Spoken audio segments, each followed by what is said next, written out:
Yeah, she's acted a fool. I think that's why we're not live yet. Shaboogie says, well, I won't be for you anything. I'll leave that to the rich Delphi audience. If it costs too much, I won't be able to get it. I don't know that it necessarily matters if they can or can't legally. I'm pretty sure that they do regardless, and I would love to challenge it, but I was going up against New Orleans Police Department. Oh my goodness. What'd you have to go up against them for? I heard that some of the New Orleans police departments are corrupt, just like everywhere, really. But do you see it? Wait a minute. Uh, Hold on. Yay! Yeah, it's working fine. Oh, okay, cool. Awesome. Okay. Sarah Lee said they can't charge you more than it costs to copy the paperwork for you. They, for some stuff, like in the Madeline Soto case, I know Plunder and them paid a crap load for the immunity information for Jennifer Soto, and then after they paid for it, I got it for free. So, like, somebody can get it and pay an arm and leg for it, and it can come out on their channel, and then I can play it afterwards and have it for free, hopefully. Oh no, what'd you do, Sarah? Oh, I'm sure they paid the person standing at the copy or something like $50 an hour. Yeah. Any FOIA request that comes back that is extremely expensive, like see if other creators would want to go in on it. That's what they're doing with the Stearns case. There's 3 going in on it. Yeah, because it's outrageously expensive. Yeah. Hey, Toxic Orchid. Yeah, they bought the immunity deal, and then I was able to get it for free after that, which was kind of cool. Yeah, we're live on both channels. Yay. How awesome. I love that we're on both channels. That makes me happy. I'm like, oh look, I can do it. I didn't even think about it. I'm Yeah. gonna steal your thumbnail here shortly. Probably put my snack attack thumbnail. This stuff is so funny. It makes me laugh so hard. I'm going to put this one back on the background so we can see the little Christmas stuff.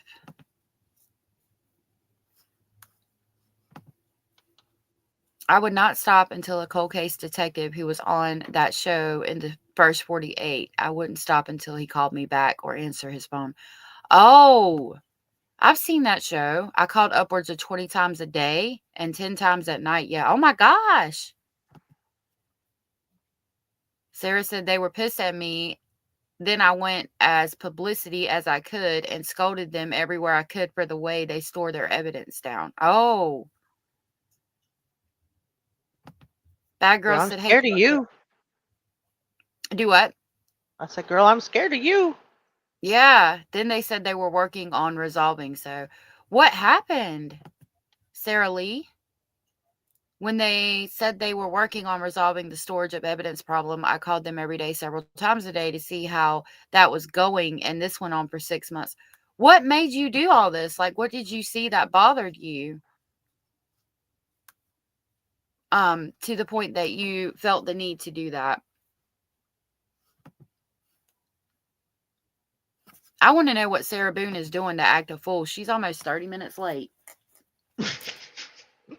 I know she's acting a fool. After the, I'm gonna FOIA everything. Like, I might wait till tomorrow or the day after so I can get everything for like the like today and stuff to see what she's doing, because I know she's acting a damn fool. Oh, there There they she go. is. There they go. Here we go.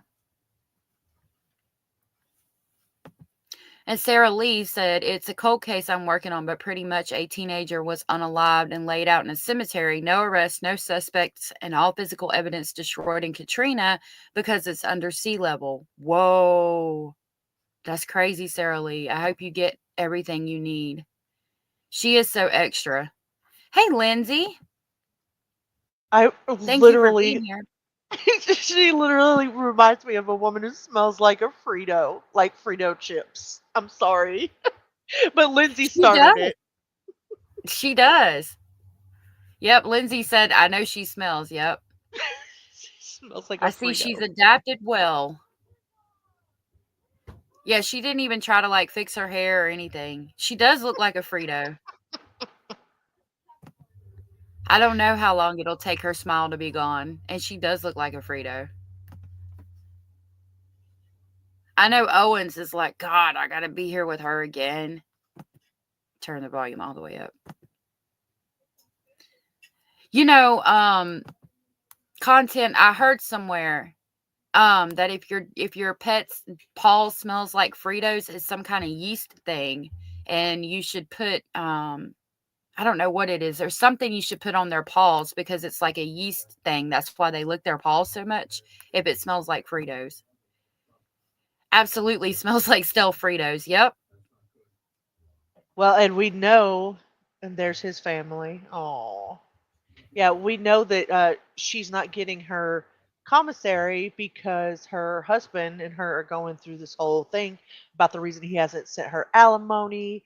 And if you go through her letters that she's going through this civil part with her ex-husband, those letters are horrible. Her son has been treating her like crap. They moved. She wasn't happy about it. He's been yelling and screaming at her on the phone, going, "Once you get sentenced, we're out of here, and I couldn't give a crap less about you." And she's not getting alimony because she's in prison. I mean, he just stopped sending it to her. Yeah, that's weird. I didn't think you could get alimony in prison. I don't know, cause like, I don't think you get disability benefits in prison, and that's straight from the government, but I'm not sure. Look Mhm. at her. That's I she's w got a girlfriend back there. That's her girlfriend, apparently. Oh, Didn't you interest remember when she was testifying? no, not offhand. He if he kept sending her alimony, which he did the first while she was in there, she got her alimony, but then he finally was just like, "I'm not gonna send it anymore. What is she gonna do about it?" So he stopped. Oh, okay. Well, Yeah, I'm she glad. does. I read a letter somewhere. I'll have to find it so I have actual proof of what I'm saying to back it up. But allegedly, when she was on the stand, you could see her. She's just smiling at this person out in the gallery while she's trying to testify about how she was under such duress during her relationship with George, and she was staring at her girlfriend. Wow. Yep, She gross. she is. Oh, content says yes, you can still get alimony in jail or prison, and cops get their pension in jail and prison. It's disgusting. Wow. Oh, Oh my Sarah gosh, Lee, I'm sorry. shaboogies. What'd you say? Oh What did she say? no, shaboogies. I'll show Oh, you. I put gross. it there. Sarah, I'm sorry, honey. No, you're good. I'm interested in the case. I'd like to see what you can pull on it. I appreciate you doing that too. She Sarah, are deserves you in justice. our Discord so you can share some of that information with us? Are you able to do that? If I drop you the link to Discord? Yeah. Because I definitely would be interested in hearing more about it. Mm-hmm. Um, that girl asked was she into women before she went to prison? I'm not sure. She was into something. She was into that bar scene, so Yeah. Jenny Jen says, "Oh my God, throw away the key." Yeah, Zio knows more about the Sarah Boone case. She followed it more closely than I do. Oh my God, Lindsay, you're right, so funny. Lindsay. That's what I was thinking too. I don't think she had anything to do with women before, and if she did, it would have been very casual. Yeah. Thank you for dropping the Discord. Thank you for letting me. Lindsay, you're so funny. Uh oh. Hold on. Why won't they turn the volume on? I want to hear what she's saying. Oh no, Sarah, I'm sorry. Okay, cool. Thank you. Tiana says we don't claim her.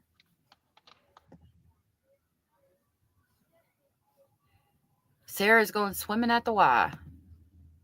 My Jesus. We gotta stop. I'm gonna get in trouble. If- Y'all are killing it.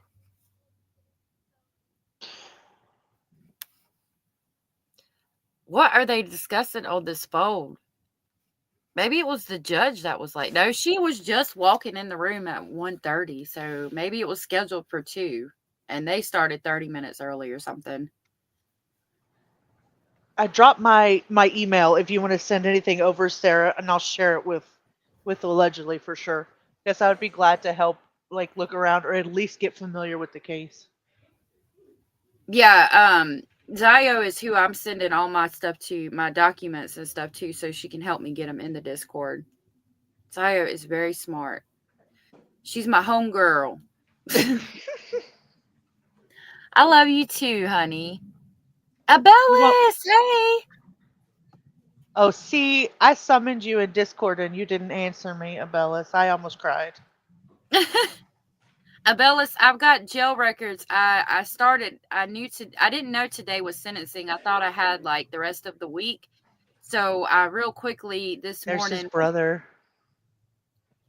went through Brother. September and October so I could get it out for you, and it's uploading now.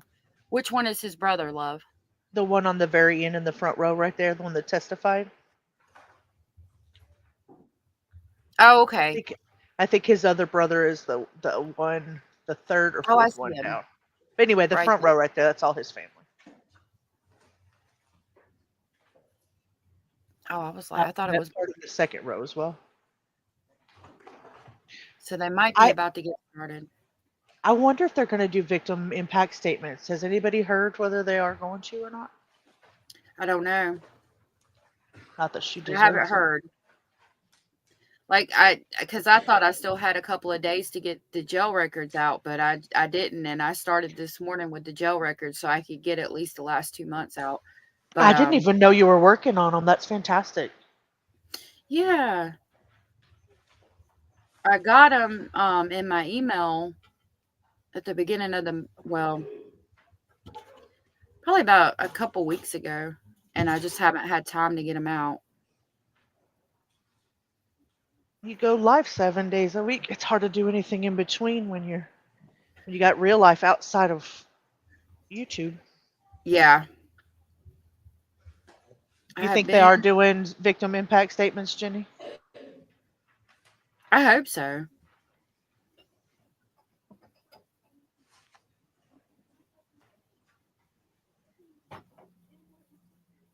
1994. Oh wow. 14 in 1994. So she's around my age.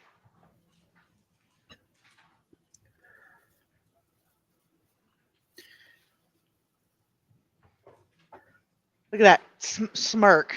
Turn around, girl. Yeah, that smirk got her in trouble. Look at it. Once they know her smirk, she's almost infamous for that smirk. Does it tell you? So you pulled up. I wonder what she's doing behind. Oh, anyway, I'm not gonna go there. She infuriates me. Yeah, she makes me mad too.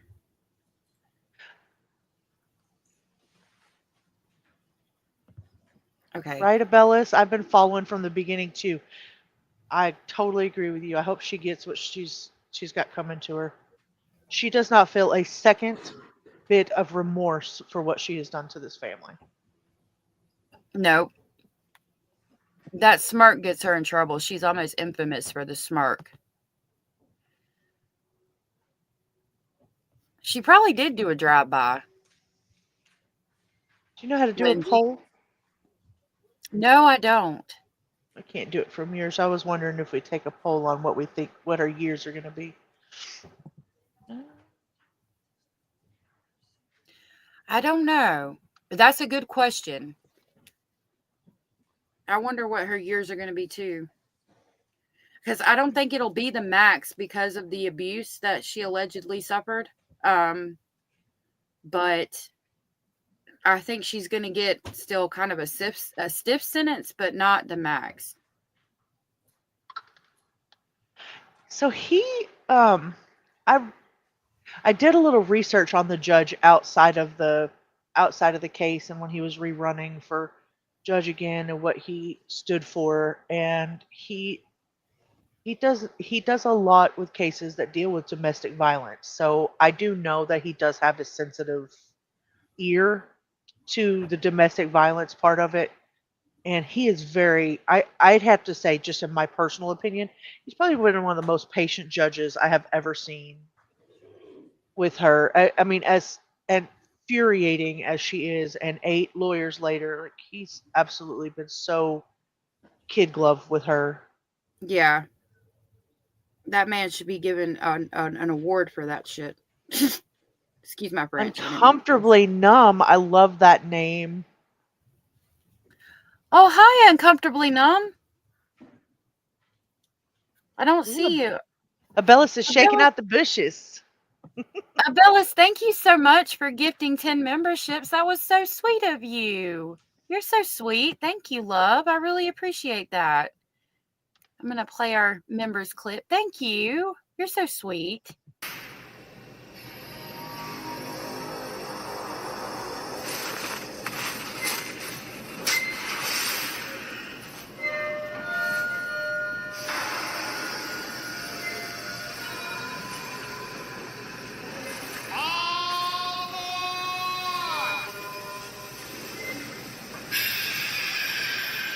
All aboard!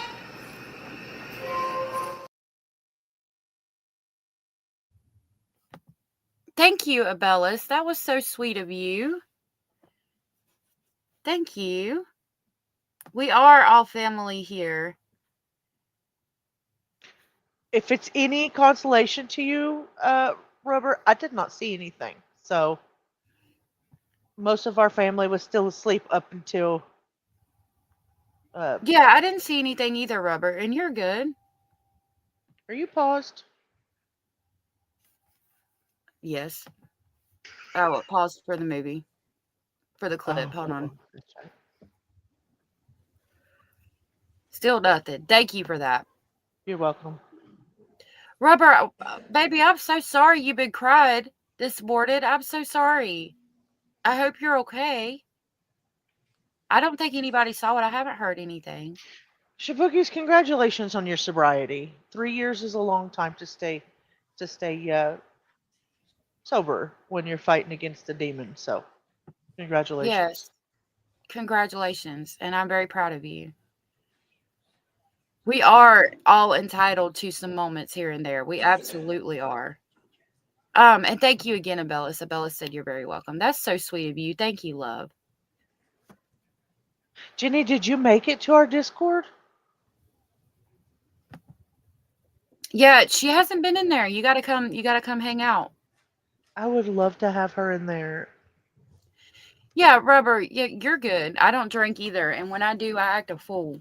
But I don't, and that's why, because you don't drink very often, your body's not used to it, so you get drunk real quick. I don't drink either. I'll act a fool.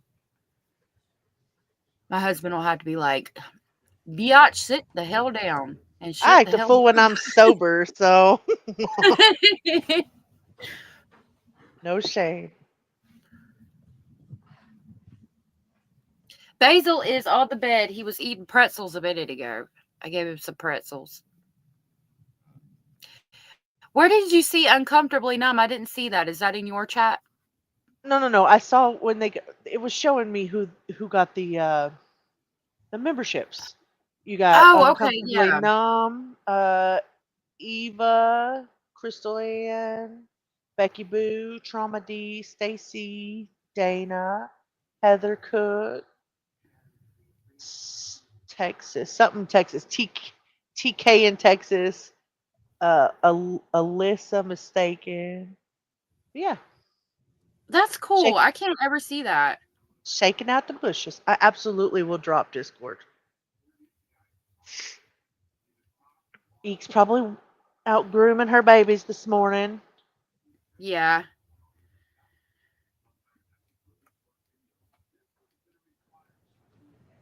I'm working on simultaneously getting this video out while watching the chat and watching her She's talking to somebody.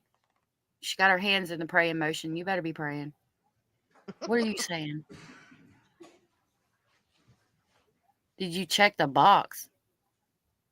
That's what it looks like. Did you check the box? She has her pink cuffs on. Yeah, she's got her pink little cuffs around her hands, and then her chains around her waist, and the ones around her ankles.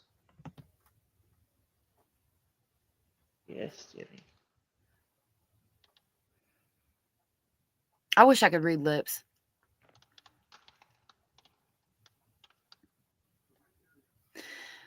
She talks through her teeth though, so she's got dentures, and it's hard to freaking. She talks through her teeth. Yeah. Jenny said, seasonal depression is real. The holidays make it a little more harder. Have patience with yourself. Sending love and hugs to everyone. Jenny, you're so awesome. You know how to say the right thing at the right time. You're so sweet. Bella said, love it.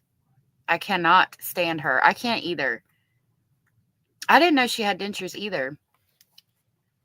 I read it in somewhere. I mean, with 5 years of case study, stupid things get stuck in my head. I'll have to look and Yeah. see where I found that. Yay! Yeah, like Welcome I to Discord. Zio was following this case more closely than I was. I really was a dedicated hate watcher.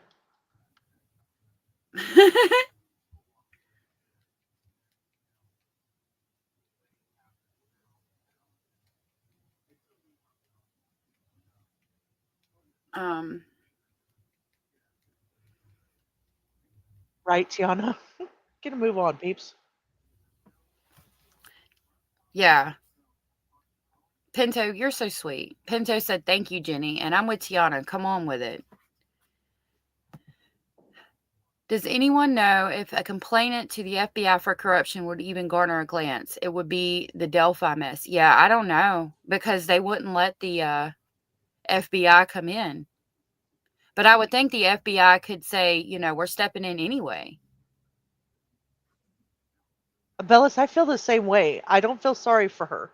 I mean, she's been proven guilty in a court of our peers, and she's been fully judged by us, the public, and I don't know any of us that. Now, I did think, I will be honest with you, I did think the defense was kind of gearing up, and I thought for a second they might garner some sympathy with the judge with some of the things he was saying because he was just down to earth and very layman's terms.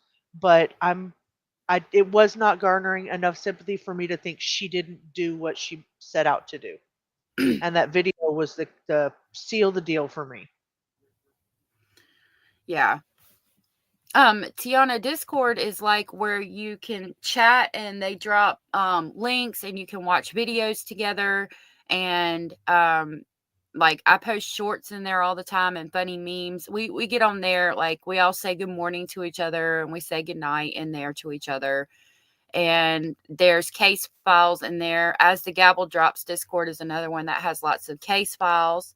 I'll leave it in the description box of this. Oh, hey, Anders. Thank you for being here, love. There was someone who called her video a snuff movie. Hello, everyone. Oh, no. Yeah, I could agree. Zaya said it could be that. It's the worst thing I'd ever seen. What are y'all talking? Whose movie? Her little movie that she filmed. Well, she Oh, did like a 3 minute, her 3 minute suitcase, for all the things you've done to me, and and then the next one is 11 seconds later or 11 minutes later, you see that she's turned the suitcase over, and he's literally like, still in there, and he's trying to get out a little bit, but it's a whole lot less activity. It just, oh, it's terrible. yeah, it is terrible. And it's really sad that she just sat there while he was telling her he couldn't breathe. Hi, Anders. And just let him pass like that.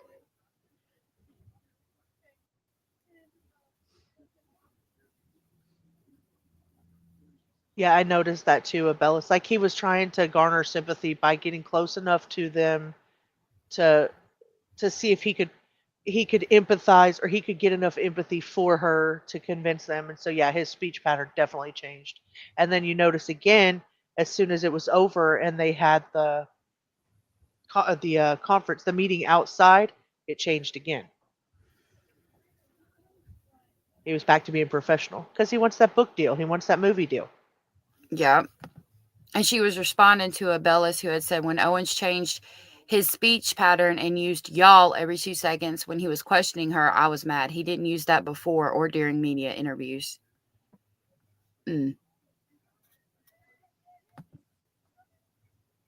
Oh yeah, Tiana, the video that she recorded of him passing, it was horrible.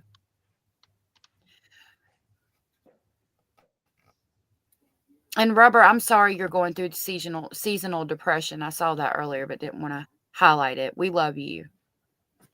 And you are loved by us over here. So you are good. I'm sorry that you have to deal with that, and I hate that for you. I haven't been affected by any kind of holiday depression, and I'm thankful for that. And I'm so sorry that you've been affected by that. That really sucks. I'm so sorry, honey. I know it's like attorney-client privilege, but I want to know what they're talking about.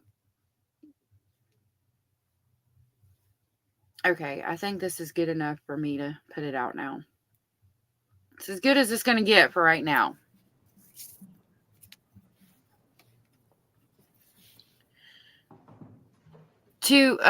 Rubber, do you want a link to come up?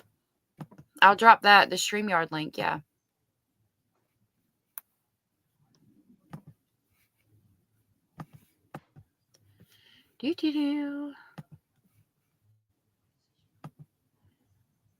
Oh yeah, bad girl. I saw one. I dropped the link, honey. I saw one video out of I think it was Arizona, where they were talking about the midnight productions. It's some kind of like, oh, There we go. Yep. Here we go. Maybe the judge was just late.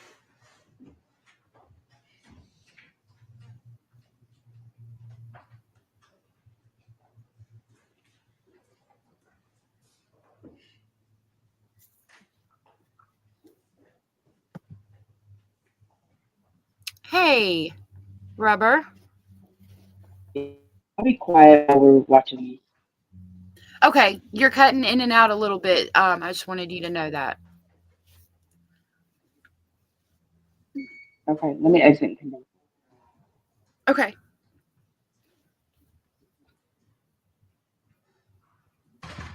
She's telling him about the puzzle, said Anders. Probably.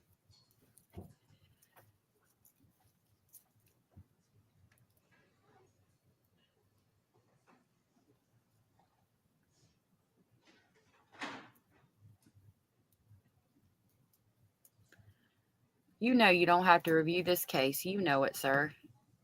Hey, babe. Okay, should I go in now?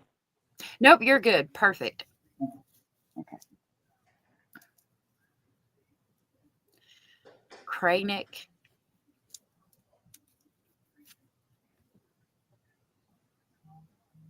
I'm about to go grab my Red Bull. Hold on, I'll Did be you right back. know this is okay? You're good. He was a circuit judge in Unified Family Court from 2019 to 21. Yeah, case. Calling the state of Florida versus Sarah Boone, 2020 CF 2603, state. Chief Cacciatore on behalf of the state. Defense. William J. for the state. Defense. James Owens for Sarah Boone. Ms. Boone is seated at counsel's table. Ma'am, if you could please raise your right hand, Madam Clerk's going to go ahead and swear you in. Do you solemnly swear or affirm the testimony you're about to give will be the truth, the whole truth, and nothing but the truth? I do. Ma'am, can you state your full name and date of birth for the record for us? Sarah Boone, 10-10-7-7. We are here for a sentencing. The jury returned a verdict on October 25, finding you, Ms. Boone, guilty of murder in the second degree. We are running a little bit late this afternoon. I apologize for that. I was in court all morning and took the opportunity to review all of your submittals from earlier this morning, Mr. Owens, including the victim or the character statements, the psychological evaluation by Dr. Harper, the motion for downward departure, the motion for new trial, and the state's response to same. Before we proceed with any sentencing in this matter, the court needs to address the defendant's motion for new trial and the state's response to the defendant's motion for new trial. Anything in addition you'd like to argue at this time, Mr. Owens, over and above what is contained in your motion, sir? No, sir. State. No, sir. All right. After reviewing the motion and the state's response to same, the defendant's motion for a new trial is denied based on the court's review of the record, the court's participation in the trial, and the review of all the evidence, and the court's prior findings and rulings at trial and prior thereto. With that, I believe that we're prepared to proceed with sentencing at this time. The court has reviewed the pre-sentencing investigation prepared by the Department of Corrections. Are there any housekeeping matters that we need to address, Mr. J or Mr. Cacciatore, before we proceed? Not from the state. Are there any housekeeping matters from your side of the ledger, sir, that we need to address, Mr. Owens? Judge, I do have Abellis. 4 lay witnesses that are going to testify. I've got Dr. Harper here to testify. Of course, my client's going to testify. But one of the 4 lay witnesses wants to appear by Zoom. She lives up in Minnesota. I don't know Hey, if y'all. that's allowed. We don't have an objection to that. One of our witnesses will be providing an impact statement, would also like to appear on the court's virtual link as well. Okay, so stipulated. If you need it, just let Anita know, and I could have her email it to you right now, the link. We do have the link. She's waiting to get on, I guess. Who might it be, sir? If several people. It should be Lana Albert. She is here, sir. She's in the, she's viewing, her camera's off and she's, microphone is muted, but she's in the lobby. All right, with that, State, you may proceed. Your Honor, at this time, we would like to take an impact statement from, I believe, Anna Torres, which you will be appearing virtually.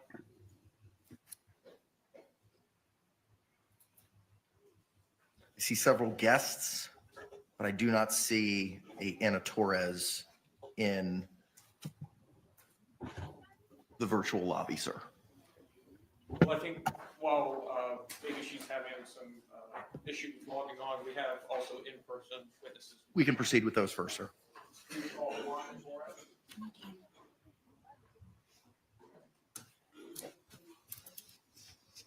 So is Anna Torres, is that the mother or the sister or the daughter? I think it's the daughter, but I could be wrong. Nope, it's the mama. Hey, Trixie. Please. Please raise your right hand. Do you solemnly swear or affirm the testimony you're about to give will be the truth, the whole truth, and nothing but the truth? Yes. Ma'am, good afternoon. Could you state and spell your name for the record for us? Right, Abellis? Okay. Ma'am, you can go ahead.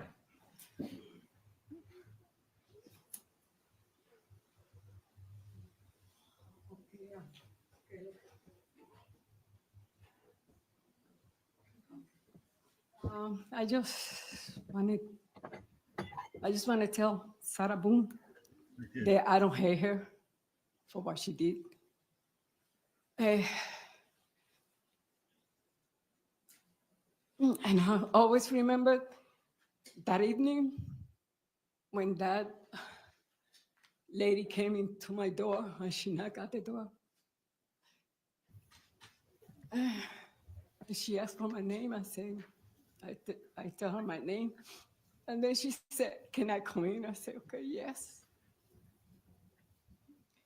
And she told me to sit down. I never think that was going to be my son. And then she said my son was dead.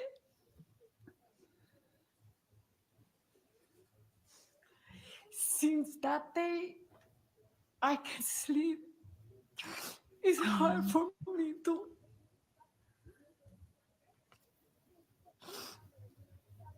remember that moment. My son is not here no more. She don't only kill my son, she killed a father, a brother, an uncle.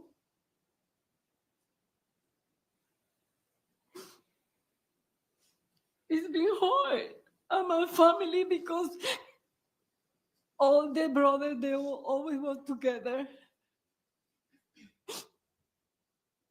But now it's like something real. Love is missing. Sometimes when I look out the window, I'm waiting for him to come and say, Mom, I love you. She was always there. She come and called me. I missed us, Mommy. The last time that I talked to him was at 12 o'clock in January, New Year. He came to my bed and said, Mom. He woke me up and I said, Mom, I love you. Happy New Year. And since that day, I don't see him no more. He was my son. I love him.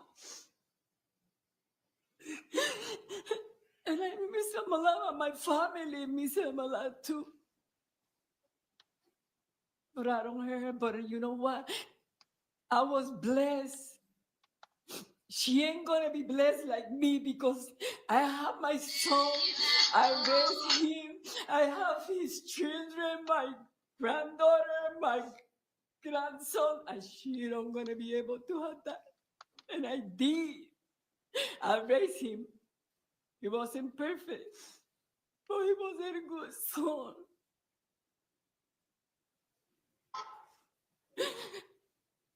Thank you. Thank you, ma'am. State anything further from this witness? No, Your Honor. Defense? No, sir. Ooh, I need an adaptive. Goodness gracious, that was sad. I'm glad she didn't do it in Spanish. I was worried they were going to do it in Spanish, and Yeah. I would. Oh, come on. You may call your next victim impact statement. Yeah, it wouldn't have had, Victoria. Is that who they said? Victoria. I think so. It wouldn't have had quite as much of an impact, I think, for people who don't speak Spanish, unfortunately. So I'm glad it was in English too. Agreed. I'm going to drop down and put you in my ear and listen while I cook. It's breakfast Yeah, time here, please so spell your name for the record for us. Okay. I'll pop back up later on, though. I'll ask for the link Okay, later baby. on. All right, And love Okay, y'all. baby. Bye. Love you too. Bye. My brother.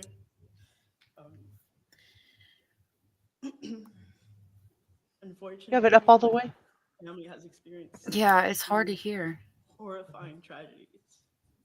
Hopefully they'll turn it up.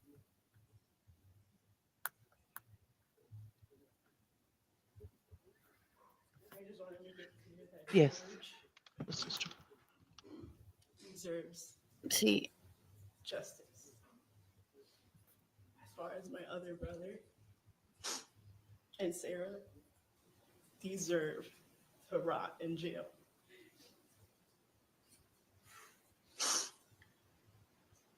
Sarah has caused a lifetime of pain, a lifetime of horrible images, a lifetime of hearing my brother George plead for his life. oh God. This is just this moment for all of you. For me and my family, it's forever.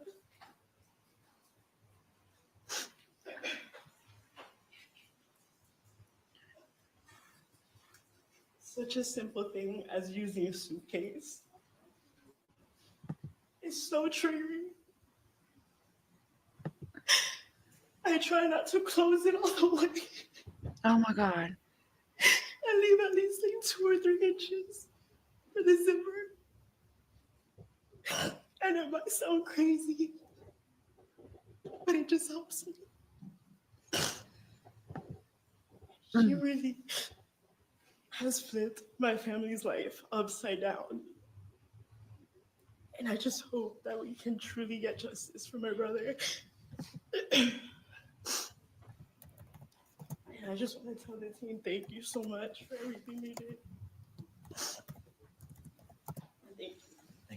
State anything further? No, Your Honor. Defense? Thank you. My God. Poor baby. Your Honor, could we see if Ms. Anna Torres has been able to make it online? Do not see an Anna Torres in the lobby, sir. I have lots of guests, HHSA, Mr. Beck, Lana Albert, Jason Gunn. Your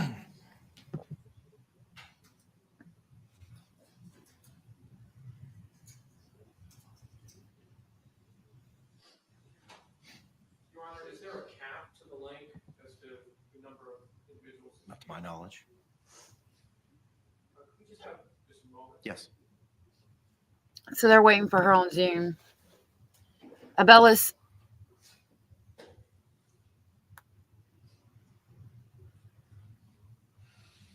Abella said she probably wanted to lunge out at that creep. And I think so. I think as a victim of the family, it would be super hard not to.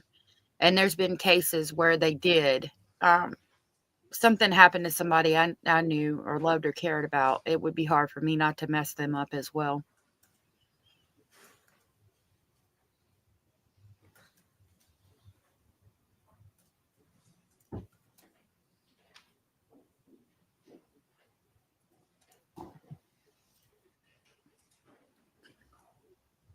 Where are you, my friend?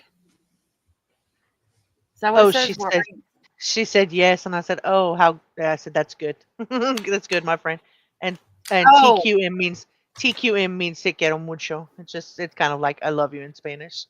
Yeah, I know te quiero mucho. I was trying to. I know a little bit of Spanish, but not a lot. But obviously, I butchered that one. Yes, Lindsay, I agree. Okay, Tiana, thank you for being here, honey. I'm gonna have the second stream where we finish our conversation from yesterday after this one. I didn't want to put them together because I want to do Paul Flores justice by just having him featured on that stream. And the mountains at the end, what's going on in the mountains here, but Sarah Boone's like a big thing, so I just wanted to do it separately so we could focus on mainly Paul in the next stream. Lindsay said 100%. I'd tell the head bailiffs to bring every bailiff they got in there, and y'all better stand in between me and them, right? Abella said, yes, a dad shot his child abuser point blank in a hallway. It was filmed by reporters too. Yep, I remember seeing that. I've heard about a mom who did it. Yeah, but the death penalty was abolished in Canada in like 1998, right? So they don't even have any death penalty cases, right? Good question. I think their most severe imprisonment is life imprisonment. Anders from Sweden says, I like the thing of listening to relatives before sentencing. I don't think we have that here. The victim impact statements. Yeah, I think it's important because it shows the suffering and what the families are going through. Who's in Sweden? Anders. Oh, okay. Anders is Swedish, my little Swedish buddy. Cara said, my friends taught me all the bad words in Spanish. That's my extent of Spanish. That's what happened with me. I grew up in an area. I grew up in an area that was kind of like in a town setting, and they taught me all the bad words. People that lived like 2 blocks down from me, I would go at their house. I remember one time their dad had made salsa, and it was super hot, and the kids were eating it, and they were like, I could tell he was like, are you sure you want it? And they were like, yeah, and they were eating it, and they were acting like it wasn't that hot, and they gave it to me, and they were like, here, try it. And the dad was like, looked over right as I tried it, and he was like, no, it's too hot. So funny. I was little. Because Sweden doesn't have the death penalty either. Okay. Their like last execution was like back in 1910. Oh, okay. So they either have imprisonment or compulsory residential psychiatric care. Due to the fact that the victim's daughter is having difficulties with Okay. Is that her, Anna Victoria Torres? Yes, sir. Is that it? Is that who it is? All right, ma'am, good afternoon. Can you hear us? Good afternoon. I can hear you. Okay. I think Could you this is please the state daughter. and spell your name for the record? My name is Anna Victoria Torres, ANAVICTORIATORRES. Thank you, ma'am. I understand that you'd like to provide a statement to the court at this time. You may proceed. Okay. Okay. So I'll be speaking for myself and my two siblings. Hey, Cozy. The murder of our father has impacted us on so many levels and in different I hope ways. they turn it up. I myself, for the first year, would wake up screaming every morning or night, wishing I was having a nightmare, only to wake up to remember all over again that my father is gone and I'll never be able to hear him say he loves me ever again. To know my siblings have been affected in such a way that they are now different. They have had a piece of their heart ripped away from them, all while her son gets to hear his mother's voice and see her alive is pathetic. Because of you, Sarah, my sister is heartbroken. Because of you, Sarah, my brother is left wondering when he will ever see his father again. The loss of my father has left me with chronic depression and anxiety. Seeing any moments of fatherly love or kindness being shown between others in real life or even on TV leaves me in complete shambles. Seeking therapy was a must in order to navigate through my workday without a random breakdown. Thoughts of my father's demise still enter my mind ever so often. I'm left either angry, sad, or sick to my stomach to think of how his final moments were. George Torres, my incredible father. Not only was he my father, but my best friend. My personal comic provided me with wisdom and knowledge, creative and loving dad, an older brother, an uncle, a cousin, a friend, a son, and above all, our father. He was human and deserved to be treated as such. My father, George Torres, was one of a kind, an absolute gem. Unfortunately, his light was dimmed on earth by evilness, but with us, we will forever make his name live on. Especially Sarah, I pray that you see his face when you see him at night. That is it. Thank you. Anything further, state? No, Your Honor. Anything further of this witness? No, sir. All right, thank you, ma'am. Thank you. Anything further? That's right, Cozy. Victim impact statements. I can make it loud when she said Any thank other you at the witnesses end. or evidence at this point in time, state? No, Your Honor. All right, Mr. Owens, you may proceed, sir.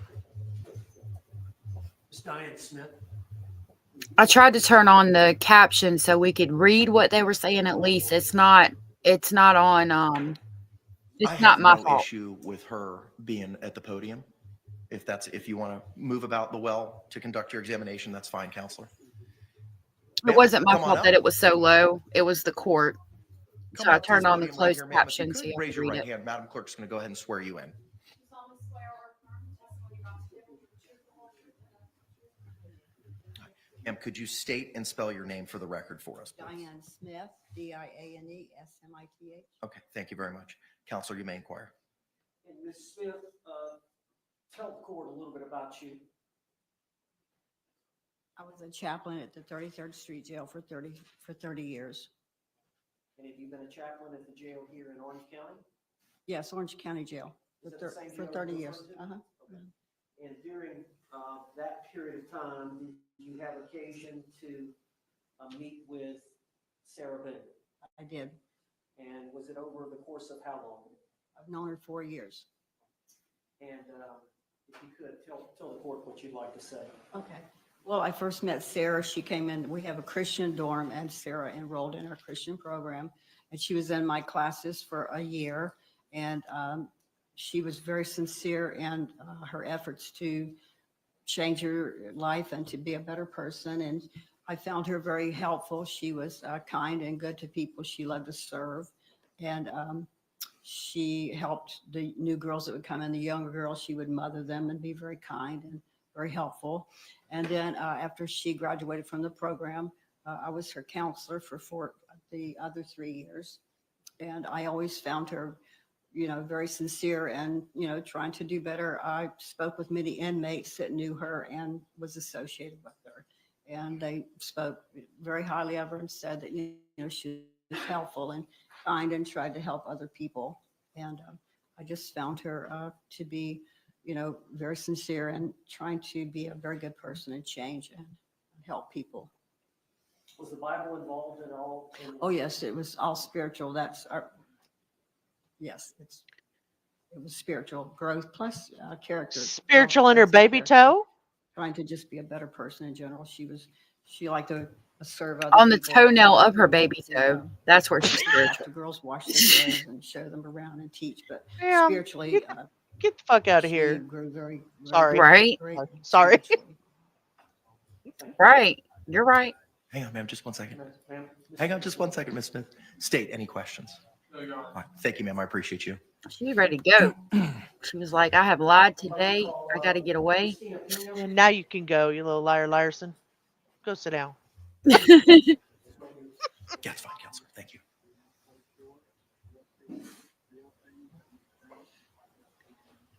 Ma'am, come on up if you can. Raise your right hand. Madam Clerk's going to go ahead and swear you in. Do solemnly swear or affirm the testimony you're about to give will be the truth, the whole truth, and nothing but the truth? Ma'am, if you could state and spell your name for the record for us.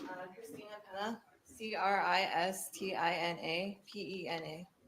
It was Robert. You may inquire, sir. How old are you? 31, And where do you live? Orlando.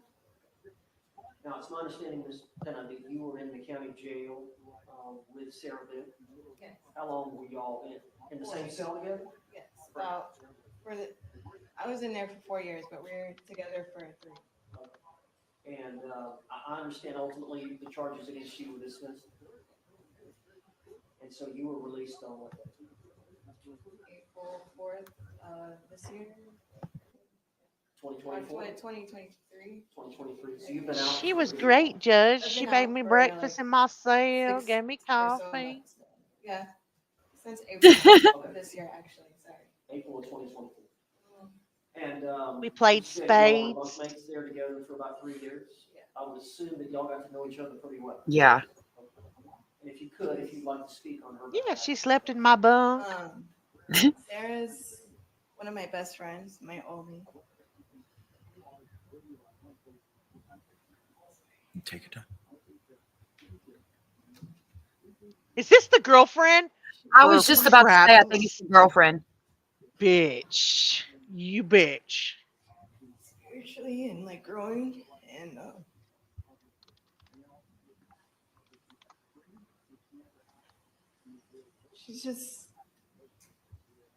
she helps everybody. She's always, I don't know, spirit. She helped me a lot, and she would come to me. She'd talk to me all the time and pick me up when I was down, or if I didn't know something. She just good. I don't know. She's a good person. This is so fucking profound. Mistakes happen. Set her free. Let her go, Judge. Let her go. She always helped. She always helped people. She was always helping everybody in the dorm. She even like her artwork. She did. Anybody need any help or needed anything, they'd come to her and they'd hide and seek. help them. Even if they, did wrong to her, she would still go back and help them and praise with them and pray over them and everything. Aww, what a good woman. And was she a little bit older than you? Great lady. How much older was she? 40 or 40s. Did you think of her as maybe an aunt or a big sister? A big sister, yeah. She was like a big sister. Like a sister I never had. Because I grew up, I have Sister brothers, I never but had. We clicked right away. I don't know. She'd walking out in the backyard, and she just would always try and talk to me. But I'm a quiet person, and I don't trust a lot of people. So for me to open up and trust somebody, it's a lot. She'd be the one I would trust to pack my suitcase for me. Yeah. Yes, and she helped me a lot with my my case, and I would help her with with hers too. We're both. You're killing me in the comments. Justice is not what it is. I don't know how. Bless you. We both. Oh my God, even your sneeze is insincere. No doubt. I appreciate it. A Boone's a night. All right, thank you, ma'am. I appreciate you. Yeah, that was definitely the girlfriend. Ms. Hill? I was going to say, with the chaplain coming in, she's been taking the staples out of them books they give her and putting them in her pants. So evidently Yes, sir. she's not the Christian lady you think she is reading those books. She's taking them apart. Is she doing that to get them prison tats? She could be. She's trying to make the pants smaller, I guess. Ma'am, good afternoon. Could you state and spell your name for the record for us? My name is Mariela Hill, Mariela, last name Hill. Oh, God, Abellis. Thank you. You may proceed, sir. Ms. Hill, briefly tell us a little bit about yourself. Oh, my God. I met Sarah in jail. I spent 3 months in jail and went through a lot of circumstances. Now, this was in the Orange County Jail here in Orlando? Orange County. Let me move this so we can see what they're saying. Do you recall the dates? Yes, it was April, from April to June. Oh, my goodness. Of this year. Of this year, 2024. 2024. Correct. Yes. Okay. And did you develop a relationship with Sarah Boone over the course of that 3 months? Yes, yes. We met when I was moved to the B dorm, and I needed help with a homework that I needed to complete. And one of the COs pointed to Sarah to help me out. And since that moment, we became really good friends. And she was so helpful, so kind, so respectful, and loving, not just to me, but to everyone. And I have nothing but good things to say about her, her character, her loving heart, and how deep her faith is, her faith in God, and believing in justice for everyone. That's what I believe. State any questions? No, Your Honor. All right. Thank you, Ms. Hill. I appreciate it. No questions. Get out of her. Yeah, look at her smirking at her. Ms. Albert? How many Good girlfriends you afternoon, got, ma'am. Can you Boone? hear me? This is Judge Crane. Ma'am. And if you can, I would ask you to turn on your camera and unmute yourself at this time, please. I wish they'd turn the volume Sir, up. how do I unmute my or turn on my camera? I know how to unmute, but I'm not sure how to turn the camera on. They are Anders. Turn the volume down. Turn the volume down, peep. I wish they'd turn it up for everybody else. When you join the link, there should have been an option for like a pull down on the left-hand side of the screen for you to open out or turn on a camera. I don't know what device you're appearing on, if it's a cell phone or a laptop. I need to tell y'all a story. It is an iPhone. Should I try to re-enter the room? Yeah, try to do that. There should be an option. Is this one of Shrek's kids? To pick a camera.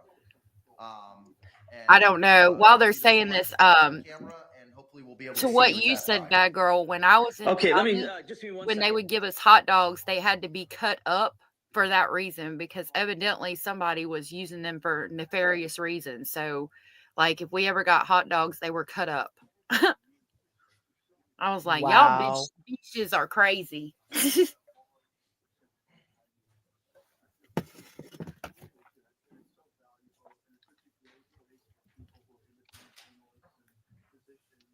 Oh my God. Y'all are killing me.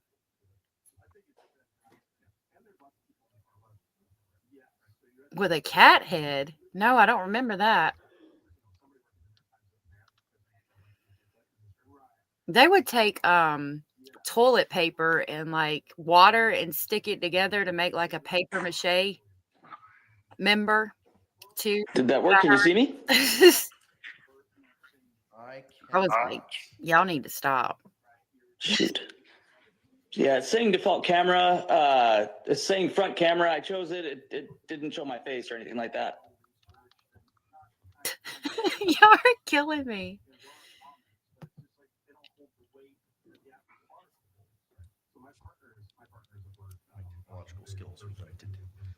Yeah, back in the day, I went down a bad road. I have no objection to the witness making their statement here. Okay, appreciate it. All right, Miss Albert, good afternoon. If you could just state and spell your name for the record for us, please. Oh my gosh. Certainly. Lana, Lana, Albert, Albert. Okay. Mr. Owens is going to ask you some questions. Oh, And if you Shaboogies, could thank just you. answer them, ma'am, I would greatly So appreciate sweet. it. Sir, you can proceed. Miss Albert, do you have the ability to turn your volume down? Yes, I just did. I can't hear you very well when I do that, though. You can't hear me? I can hear you, but very, very I can't hear you. How about I can't now? hear you. Just hang up. Go Yes, away. I can hear you. Am I okay? Yeah, you sound a lot better. You were too loud earlier. Okay. Can you hear me okay? Can you hear me I okay? can hear you. Can you hear me okay? All right, Miss Albert. Can you hear me now? Tell the Can you court hear me a now? little bit about yourself briefly. Well, I live in Minnesota. I currently have end-stage renal disease. Before I became disabled, I was a business owner in the Twin Cities here. All right, and how old are you? I am 50 years old. All right, and you're considered disabled? Yes, I am. All right, and have you? Come on, had an Owens. occasion End-stage renal since this disease. What do you event think? to establish a relationship with Sarah Right. Boone? Yes, I have. We have been friends for the past a little over 11 months. Oh And God. how do y'all communicate? We've communicated a lot of phone calls, lots of tablet back and forth, and a lot of letters as well. I'd say many hours of time spent with each other. All right, and do you want to speak on her behalf here today? I would, please. All right, would you please tell the court what you would like for the court to know? Thank you very much. And thank you very much, Your Honor, Yeah. for the privilege of speaking on behalf of my friend Sarah Boone. I also want to extend my heartfelt condolences to everyone here affected by this terrible tragedy, which has brought us all here and listening in. Many articles and videos and opinions of Sarah have gone out in the airways and on the webs. Opinions that have been formed and commented on so much that it's hard not to give into the temptation to treat people like a comic book or a fictional character. In the case of my friend Sarah, the words narcissist, Karen, villain, many other things, they roll off the tongue with little regard to the humanity that is dismissed so flippantly. And under a lot of circumstances, I was one of those people, as I have a love of true crime. And becoming friends with Sarah has shown me that there's a lot more depth to the people I see on the screen. I'd like to share with the world and with the court about the Sarah Boone that I know. Sarah Boone is a kind, honest, and good person. The Sarah Boone I know is one who loves animals, especially the kind who are damaged and defenseless.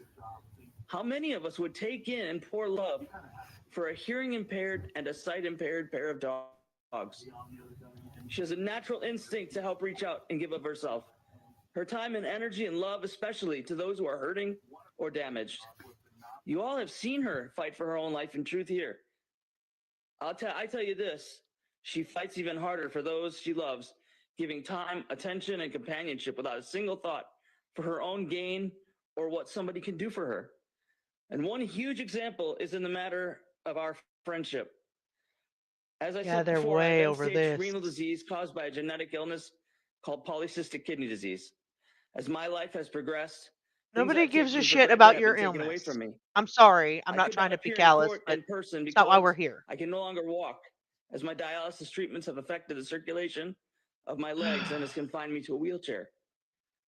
To say that my life has radically changed is an understatement.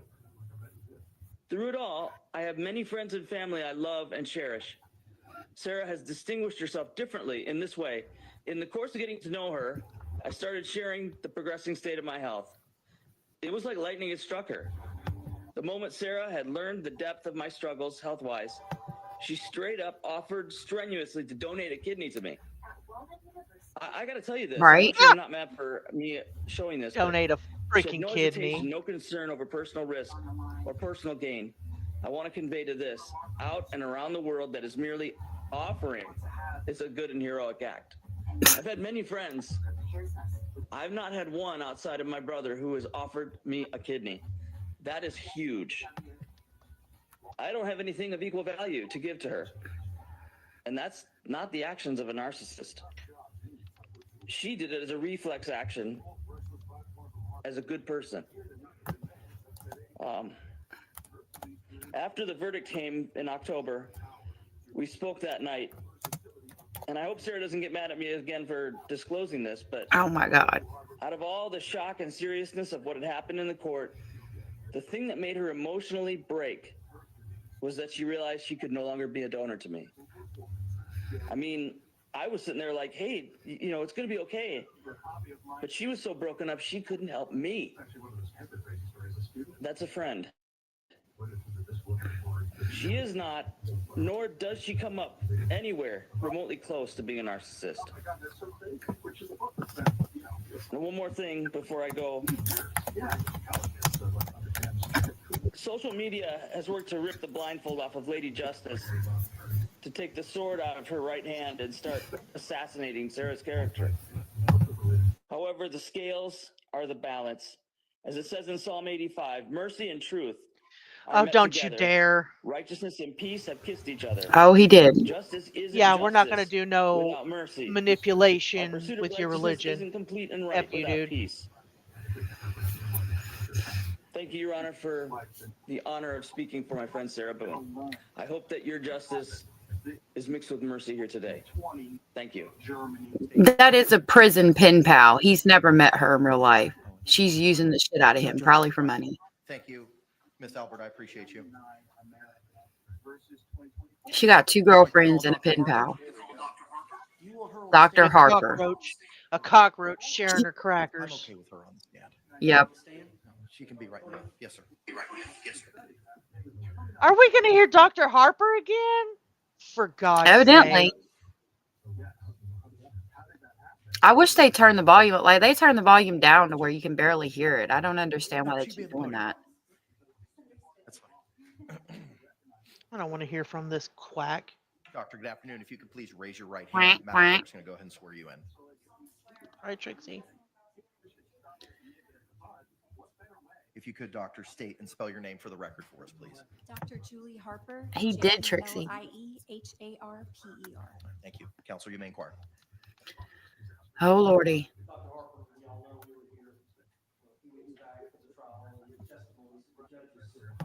Owen looks like he's standing at a urinal. He does.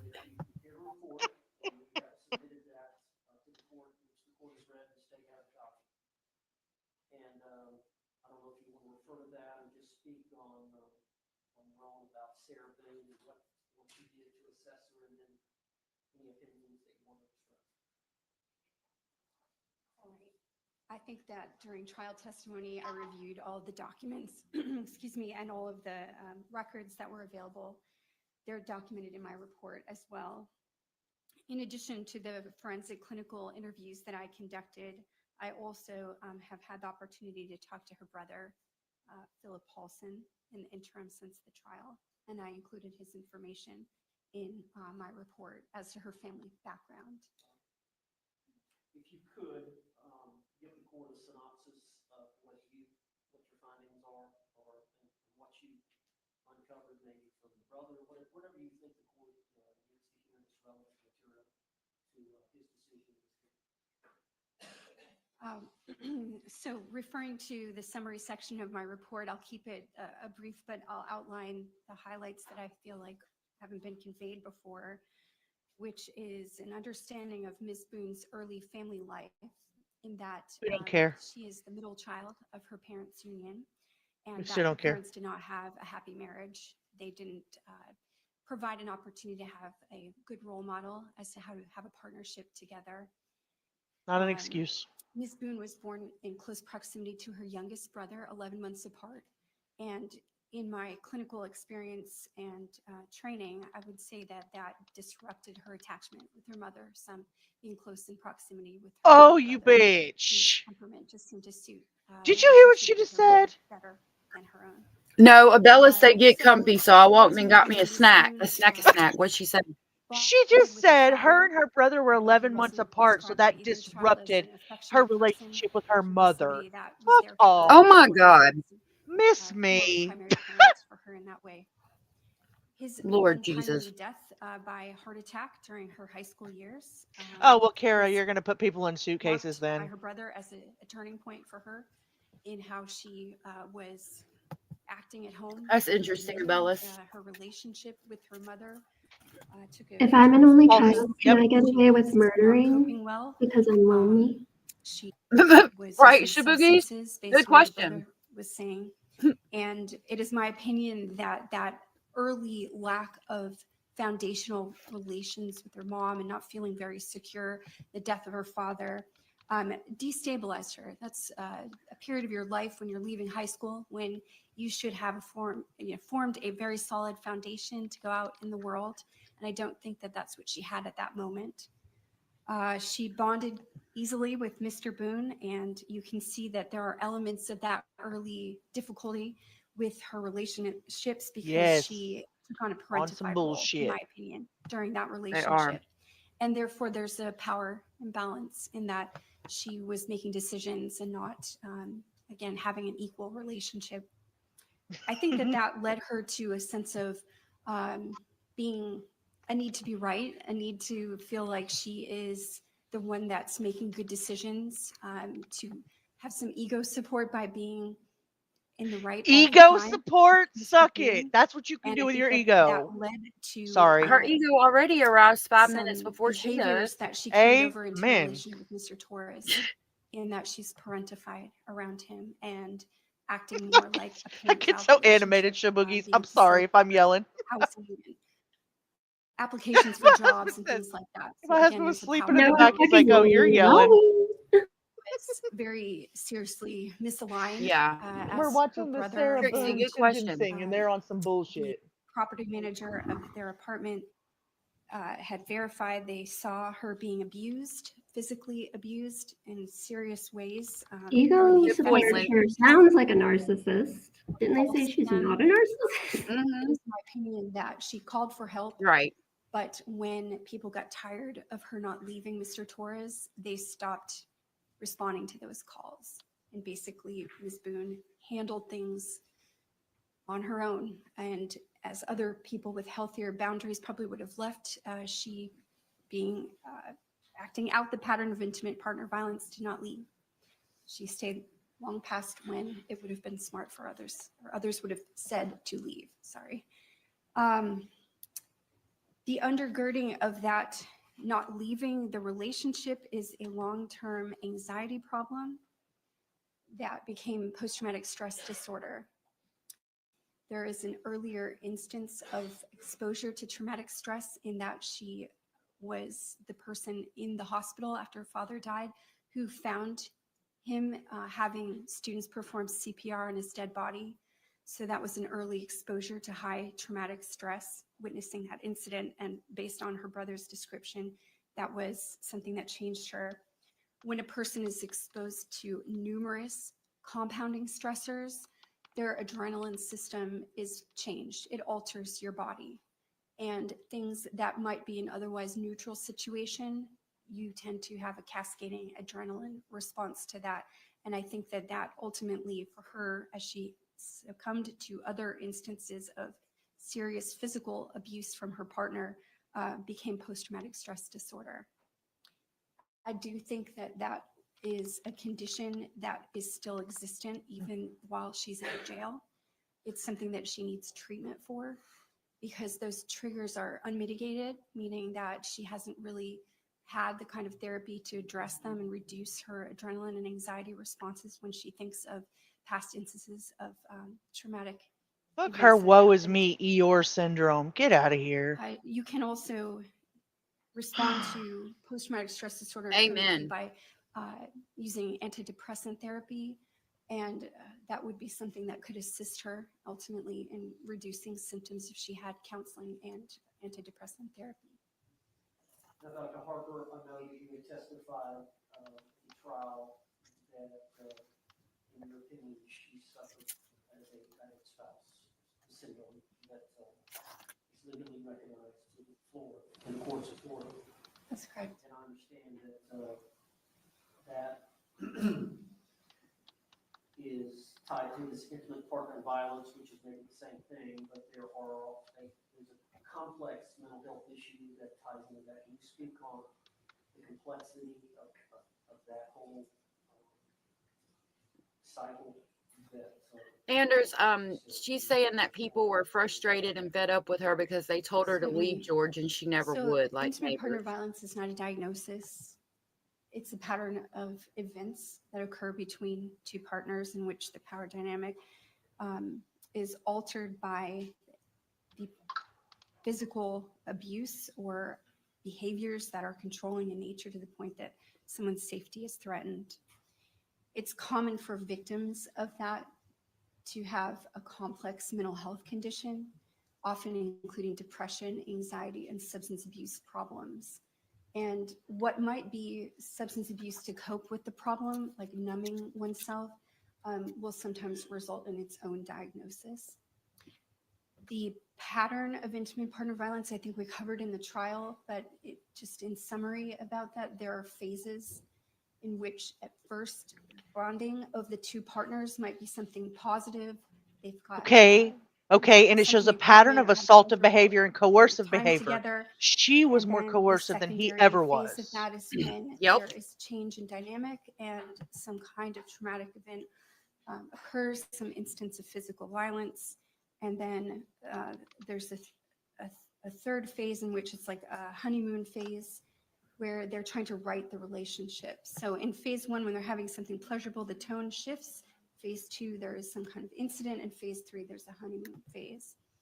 As that pertains to anxiety, I think that a person who suffers from intimate partner violence never stops experiencing that hypervigilance, waiting for the next instance of violence to occur. So even though they may look happy, they might be experiencing something positive, they've not really relaxed because their memory that that could or will occur again is still in their mind. So they haven't fully. Okay, well, it's a good thing she's in jail with all women. It's just what No doubt. And not in a relationship with anybody romantically to have intimate partner violence anymore. Yep.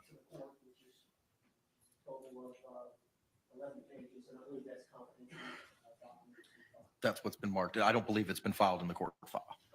Right. If it Kara? has, that's something if Kara? it needs to be, it's something we can address. I have reviewed it. It does reflect confidential and privileged information on the first page. I don't believe it's been filed in the court file unless you did it. Okay. It already has been? All right, appreciate it. Okay, excellent. Thank you, sir. And Dr. Harper, you're aware that the defense has filed a defense motion for downward departure. Yes. And we listed several factors under paragraph 3, the capacity of the defendant to appreciate the criminal nature of her actions and conform with the requirements of law or substantially impaired, that she requires specialized treatment for a mental disorder that is not related to substance use or addiction, although you agree that she does suffer from alcohol use disorder. So she has an underlying mental health disorder, post-traumatic stress disorder, and I additionally diagnosed her with alcohol use disorder, which is separate. But you agree she does require specialized treatment for a mental disorder that's not related to the substance abuse or addiction? That's correct. And you agree she's amenable for treatment? Yes. And you would agree that she acted under extreme duress in this unique homicide case? Yes. And you would agree that the uniqueness of the circumstances, the facts and circumstances surrounding the case, that the offense was committed in an unsophisticated manner? Yes. And it was isolated? That's my understanding as well. That Other than she had the charge, which she was, both of them were charged at one time. I think she had the strangulation allegation, the felony case that was ultimately dismissed when both of them were arrested. she had a prior felony case, facts are different, of course, than this particular case over today.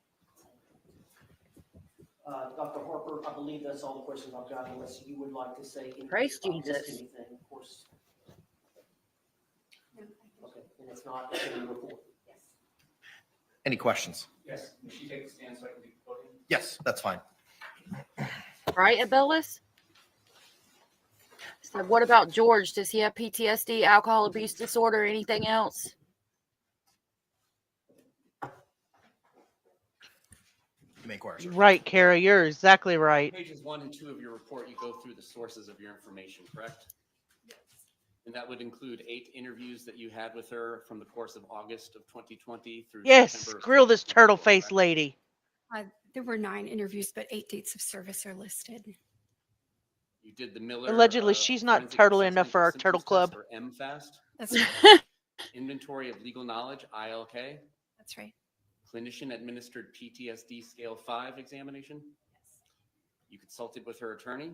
Yes. Videotaped interviews from this court case number of Sarah Boone, interview part 1 and 2, Abraham Moreno interview, Brandon Moats interview, Brian Boone interview, Juan Torres interview, and Melissa Sexton interview, correct? Yes. You reviewed the autopsy photos? Yes. You reviewed some of the digital forensic exhibits, including the Apple iPhone XS and the Samsung SMJ 327 T1 photographs from those two devices? Yes. You reviewed Bates stamped discovery pages 1 through 413. That's correct. The crime scene photos are photos of the scene taken on June 19th of 2020. Yes. Aspire Health records, Yes. and who do those pertain to? Aspire Health records are for Sarah Boone. Florida Hospital Medical Group records, Yes. and who do those records pertain to? That is also for Sarah Boone. And Aspire, is that a mental health treatment facility? It has an emergency department record, but that would be the place where she was detained under the Baker Act. And it is routine and common in the practice of forensic psychology or psychiatry to rely on the records of other such practitioners. As a source of information, sure. You reviewed the deposition of Dr. Tanya Warner. I did. You reviewed the trial testimony of Sarah Boone, Brian Boone, Dr. Michael Brannon, Dr. Tanya Werner, correct? Yes. The jury verdict form dated 10/25/24. Yes. Witness list notice of filing amended Yes. on this case. Records of Jorge Torres or George Torres involving case numbers 2019 MM 5114, a 911 call and PDF, case 2019 MM 7193, case 2019 MM 7193, Torres Public Records, case 2019. I hate to MM interrupt, but he's 7193 asking her, did Torres she see photos, every single thing Central from the Florida case? primary care And you records, still feel this way Advent after Health everything Orlando she did medical to records, George? correct? Hey, And period, those point blank. latter records that I just mentioned, those Thank you for are being from here. Mr. Torres and not Ms. Boone, correct? That's right. Then you reviewed I Sarah agree. Boone written correspondence, Sarah's listing of domestic violence incidents, Sarah's writings regarding missing days of work and Baker Act, and a 74-page life story. That's right. And then case 2018 CF 10573, public records and photos, Yes. and a telephone interview with Melissa Sexton, the property manager, which you conducted on October 1st, It 2024. looks weird. Thank you. And a Allegedly. telephonic interview with Philip Paulson, the defendant's brother, on November 26, 2024. Yes. Where has Ms. Boone been housed in Yeah. Spain since February? Thank you, 2024? period, point blank. Orange County Jail. And does the Orange County Jail provide mental health services to inmates? It does. And Right, Abellis? you already testified you would routinely, as a forensic psychologist, review records kept of a psychological or psychiatric treatment of a patient or a client, correct? Yes. In this particular case, have you reviewed any mental health records generated by the Orange County Jail for Ms. Boone? No, I have not had the opportunity to do that. So for the last 58 months or so, if she was being seen by the mental health treatment staff at the jail, you have not reviewed those records. That's correct. And they are overseen at the jail, in the Orange County Jail, by a psychiatrist. Are you aware or not? If the person's level of mental health intervention deems them eligible for psychiatry, then they will. And any diagnosis or lack of diagnosis that they have had during the course of the last 58 months, you are unaware of because you did not review the records. That's right. I don't have any other questions. Any redirect examination? No, Judge. All right, thank you. One question. Dr. Harper, I didn't ask you to review those records, did I? No. Thank you. See that camera flash in her face? Judge, I believe you said it at the very beginning. Probably. That I was I muted. had submitted several letters on behalf of Ms. Boone, and she didn't hear that, but I wanted her to be made aware. Yes, ma'am. And that you don't actually read those letters into the record, but you did read them. I have reviewed them. They're in my binder here. How many do I have? Yes. Give me a second. I can tell you. I How have. insulting.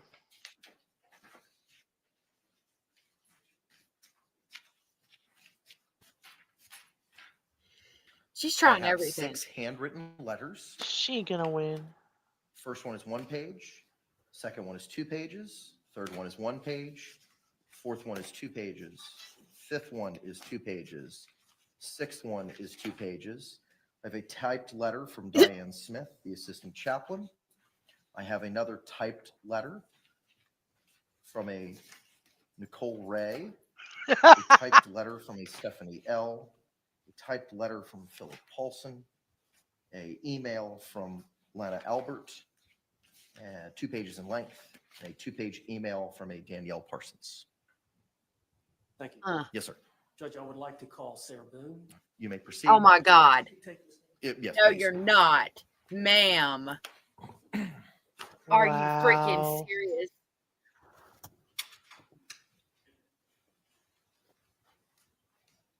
Here we mother trucking go. Ms. Boone, you could be seated. You've been previously sworn. Say it loud and proud. You may inquire, sir. It's the last time you're going to get to say it in public. Look at that face. Yeah, smile at your little girlfriend. Now, this is unlike a trial. Speak innocent. So you're allowed to speak in a narrative form, as well as I understand you have taken some notes or written a letter. Cora. What was that? Read from, and then you want to speak to the court after that. Tara said something. Shaboogie's read. All right. Speak up, It's actually bitch. an edited version of. Oh, God. Make sure we can hear her, but nobody else. I had a lot to say. I've had a lot of time to think about things, and I didn't really know how to put it on paper. And I didn't know how much I could That would be a say or fucking how first. little I should say. So what I have here is, like I said, an edited version. But I would like to read the more important parts that I feel that everyone should know that wasn't said in my actual trial. And on top of what I have on paper, I have, this is just the tip of the tip of the tip of the iceberg. So I wanted to read this, and then if I may, I would like to address everyone in my apology on top of my statement. You may proceed, ma'am. Kintu Sukuroi is a kind of Japanese ceramic style which Oh means my to repair with God. gold. In this tradition, when a ceramic piece breaks, an artisan will fuse the pieces back together again using liquid gold or gold dust lacquer. So rather than being Oh my covered up, God. the breaks become more obvious and a brilliant Stop new piece it. of art emerges from the brokenness. It embraces flaws, weakness, and imperfections, and also teaches the essence of resilience. Every crack This is what in she's a been doing on ceramic that piece is a laptop part in of its prison. history, and each piece becomes more beautiful because it has been broken. This is the wisdom of Kintu Sukuroi.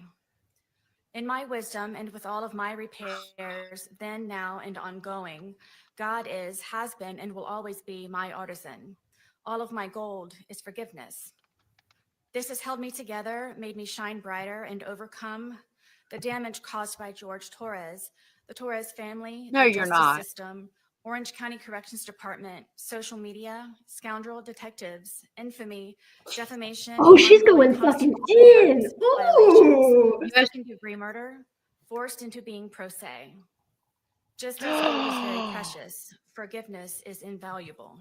Oh, fuck you. Forgiveness is not an attempt to change or forget who, what, or how you've lived through to be so gold, but an act of grace, humility, and considerable What? self-compassion to be set free from sorrow. Withholding forgiveness denies your brilliance and adds even greater grief and deeper heartache. Irreparable cracks on top of the already that My no one bad. deserves, no matter the pain or disappointment, untruths or injustice. It doesn't matter. As the more broken you are, even though now different than before, you've become more outstanding and more extraordinary. Above all, when you let go of blame, misunderstandings, excuses, give up your anger and cease from resentment, this is forgiven. And when you forgive, you have, and when you forgive, you heal. And when you heal, you move forward. Oh, we hate My you. goal begins with We all George hate you. Torres, and every time he slapped me, kicked, punched, spit on, raped, stabbed, choked, laughed at, pushed, pulled, dragged, whipped, tripped, stole Oh my from, God. lied, terrorized, threatened, humiliated, forced, degraded, made me cry. Every time he tried to end me, defeat, or destroy.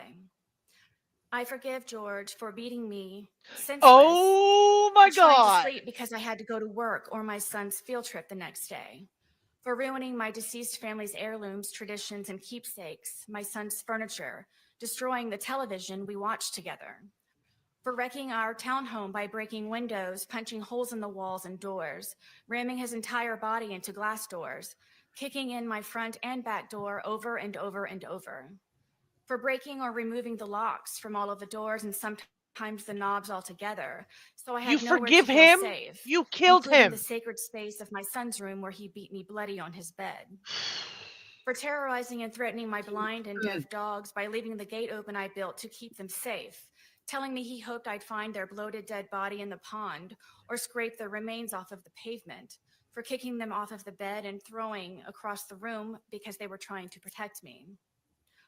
For threatening to make me unrecognizable to my son by breaking all of the bones in my face, like his brother Moses did to him after he kept seeing all of the bruises from George beating me, like all of the Kara, times you their ain't father beat their lying. mother. For all of the drunken rages and fist fights with so many neighbors when wandering into their apartments during hunting expeditions after I had escaped. For drowning me in liquor and wine because I didn't want to drink, causing me to urinate on myself, then butting the end of the bottle in my face, giving me 2 black Oh eyes and a my bloody God. nose. For making me experience what it is to be sodomized. Threatening to Oh kill my my. friends and the neighbors when they checked on me to make sure I was Oh my alive God, and not in one sodomized. piece. For threatening to burn down In our the back door. townhome and set my car on fire because I got a job. For holding me hostage on weekends my son was supposed to come over by keeping my keys around his neck, my phone in his crotch, and a butcher knife stuck in the middle of the table as a warning not to ask anything or try to leave. For stabbing me in the leg and not letting me call 911 for an ambulance or seek help, where I nearly bled to death until I concocted a lie to save him from being arrested. Right, Cara? For destroying my phone with a hammer because my son called. For me experiencing ever being arrested and after today, prison. For beating me almost blind, crushing my occipital lobe. For having me experience what it means to see stars, like in the cartoons, where a character has a tall lump on their head. I had that too, and many times. For dragging me downstairs by my hair in the middle of the night just to sit next to him. For taking my car driving drunk with my debit card to buy more alcohol while I slept, even after I kindly explained the importance of my car to take my son to school foremost, me to work, and he to his batterers intervention classes and probation officer meetings, where I would be forced to sit for hours in the parking lot waiting for him. For causing me so much trauma and pain, mentally, physically, emotionally, I had to be hospitalized more than once. For destroying my reputation and integrity, for my M for murderer scarlet letter, not letting me feel safe to live, talk to other people, spend time with my son, have a job, friendships, simply go to the bathroom with the door closed, or go to sleep soundly or comfortably. I forgive George for lying, for him trying in so many ways, so many times, to end me with his terrifying love.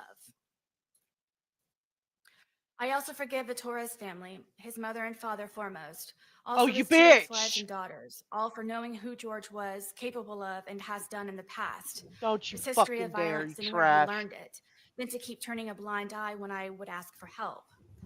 Oh my All God. of his siblings, including She's Farid trash. Torres, who is now on his way to prison Yep. for stabbing the mother of their baby in the side of her head.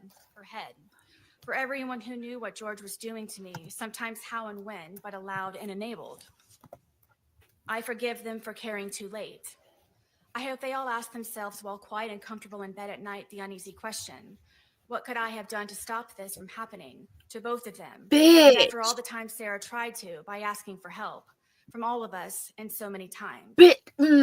Oh my Another great contributor gosh. of my gold is social media, with its greed, insensitivity, deception, obvious exploitation, and advantageous gain from my criminal case as a whole, and for sentencing me by anticipation as a result of ignorance and hate, conjured and fabricated by the organized crime that is social media, which condemned Sorry to me in the interrupt, court but of the global plus public side to opinion this is the since the judge beginning. no way is going to go My light, family I law promise. case is the new prey waiting to be picked No. apart and pillaged No for me way. being made infamous by social media in my criminal case.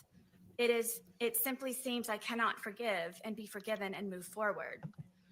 Social media has made me a pariah. It has caused great oppression and undeniable disadvantages, especially by broadcasting and manipulating my cases online. In my criminal case, as a result, my opportunities to be given a fair, proper, and uninfluenced, successful conclusion was heavily depleted and poisoned. I forgive them. Also, all of the media tycoons for not having a life of their own, trying so desperately to make themselves seem so right by making me appear so wrong. Forgiveness for prejudgment, ridiculous theatrics, lies, making and taking blood money from my and others' misfortunes, accidents, and catastrophes. It's all over their hands and their keyboards. And even after all that's been said and done, theorized, hypothesized, scrutinized, and blasphemed, in my case, still no one knows me. In the end, I one forgive wants to. myself for not choosing my life sooner, for not being more brave, vigilant, bolder, and outspoken, stronger, mentally, physically, emotionally, and spiritually, for being hopeless, desperate, simple-minded, weak, and inexperienced. I forgive myself for not realizing I was enduring a life of domestic violence and that the vicious cycle of never ends. Right, Sarah? I had nothing to compare to. I've never been hit by a man ever before in my life. I was raised hitting a woman was wrong and should never happen. No excuse. I forgive myself for not escaping permanently, for not fighting back sooner to save myself, my son, my dogs, home, and car. Having 20/20 hindsight thinking of everything I could have done differently or better to avoid I the agree, outcome. Liddy. I agree think about this 100%. every day since. Also, of all the good days we had together, for him at least, while I was constantly in hyperdrive, high alert, and paranoid, making sure I did everything right all the time. If not, the great possibility I would be ended as George threatened me with so many times before. Thank you for being here, lady. I forgive myself for falling in love with a monster, Hey, and no matter overtaken. how grotesque he may become, I still loved him, hoped, and forgave. I tried breaking the spell so he wouldn't be a monster anymore. I saw who he was inside. George made me then, now, and always love him for all of his cracks also. We made each other our own brilliant pieces of art from the cracks and repairs. Unfortunately, not all cracks can be. In all of my forgiveness, George is my greatest lesson and will forever be a part of me. I think of him every day and still speak to him when alone on the rec yard. I ask his forgiveness and that he looks for me at the gates of heaven so I can tell him how sorry I am, endlessly, and that I never stopped loving him. In all of it and still. When I first came to Through jail, all I of put my head that, under my bed and cried all through day all and of all that, night for you say months, you love this only falling man. asleep from being so exhausted with grief. I wrote him letters. Mm-hmm. I wrote his family and his daughters, apologizing for asking for their forgiveness. But due to fear that my life or sons would be jeopardized, I did not send. I am sorry. I cannot begin to fathom Yeah, you any sure of their are. grief and sadness. Please forgive me. Almost everything reminds me of him, seeing my stab wound especially every day especially. It truly reminds me that all I really did live through. George haunts me. He is everywhere. I believe because I do still love him, think of him, and miss his laugh the most. In my heart, I know he is with me and understands that this tragedy was not intentional. I hope everyone can, his family foremost. I didn't mean for this to happen. Please wholeheartedly know that, and always, I would never. Forgive me, George. Forgive me, Torres family. Forgive me, Judge Right, Planet. Shabugi's right. That's To probably the true. entire planet, please forgive me. I graciously and humbly ask for consideration, Yeah. for forgiveness to be extended instead of judgment, for reconciliation and restoration for all of us to move forward. My apology is profuse and ceaseless. Allow me, please, to brush off the muck, wipe the blood off of my face, and fix the cuts in my skin.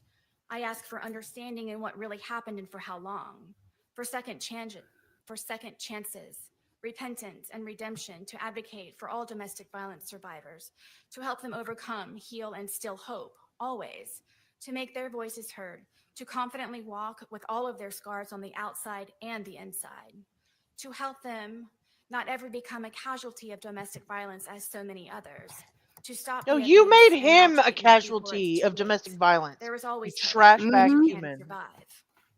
In my soft-spoken conclusion, I ask this. Would I be the darling mother, celebrated woman of the year, if it were I who died? How many daughters, mothers, sisters, aunts, grandmothers, nieces, and friends have been because they did? I am a survivor. I'm sorry, Cara. Learn to do good, seek justice, rebuke oppressors, defend the fatherless, plead for the widow. Isaiah 1:17. Nope, not today. All-encompassing, protect the abused. Ms. Boone, is that the end of your written statement? Yes. Now, gathering your thoughts, did you want to make an oral statement? I do. All right, would you do that now? Yes, please. My statement, my verbal statement is primarily to the Torres family, to the judge,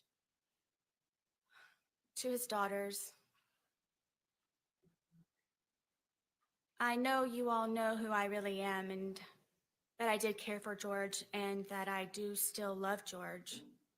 I know you know that we had very many good days. And I take offense to the statement of being Everything. said that this is just for a moment. Right now with me here in the courtroom in front of you all, this is just for a moment. But the moments before that, in order for me to be here, is endless. It's Bad girl. everlasting. The scars that I have on the inside, my outside scars have healed, except for my stab wound. But this has changed me as a person. Bitch, you gotta fix that outside scar on your fucking face. And Yep. to not be weak and just try to protect yourself and forever, regardless of the time that I may receive from today, I forever will have this experience. I forever will have George Torres with me in my heart, in my mind, my body, and my soul. As he and I used to say that we were one soul split into two bodies. This is not just for a moment. It may be for everyone in this courtroom, but when I leave, this is forever. When you all leave, that this is forever. This is forever for everyone here and those who it matters to most. I am one of those who will experience this forever. I'm sorry. Words do not define my shame, and I don't know what else it is that I can say and convey to the Torres family Bitch has no shame. how this happened. The ifs and whys and how really don't matter. It happened, and I'm sorry. Words cannot describe. And I hope that everyone can forgive me, the Torres family most of all, and his daughters, because I know what he meant Not to likely. them. And I don't think that anybody ever understood what he meant to me and I to him. And I ask for forgiveness. Ms. Boone, I have just one or two questions, if you don't mind. And you can speak on it if you want. This is a unique case, and one of the reasons it's so unique is that you were in jail for 4.5 years prior to your trial. And I understand that when you were brought up as a child, that you did have some spirituality in your family, some church, some religion. Always. But I understand that you got away from that. Did you have a chance during the 4.5 years to look back at your spirituality? Absolutely. You know, everyone supposes that this is one of the worst experiences of my life, and it's actually been one of my greatest. If I were not beaten to death, I was going to work myself to death on the outside, and I never had time to get back into my Bible. You to weren't pray, working. to be with the Lord. And I, being here You incarcerated, weren't going to had church. time, of course, to get closer to God, to reacquaint myself to Him, and realize what it's all about. This is all temporary. And when I say temporary, I don't mean by being set free in jail or from prison or wherever else. It means being set free and temporary, meaning that you work for something higher. You work for God, that you strive for your crown to be placed upon your head by Jesus Christ by being said, "You have done well, my good and faithful servant." I've always tried to be a good and faithful servant. Oh, I no, was you just haven't. a servant, as opposed to doing all that I can when my family were alive and I was going through everything up to this point. Trixie, you better go get her, Trixie. I've become so much more closer to the Lord, and it's made me such a better person. I bet you And have. I hope that I am an example going forward of the Lord's light and can draw many people to me because of it. Any follow-up, State? No, I assumed that was the final word. Thank you. We assume so. She can return back to council's table. Oh yeah, she'll go on all day. Anything else on your Letters. side of the ledger, Mr. Owens? No more witnesses, Judge, just arguments. Okay. Anything else in rebuttal, or just proceed to argument, State?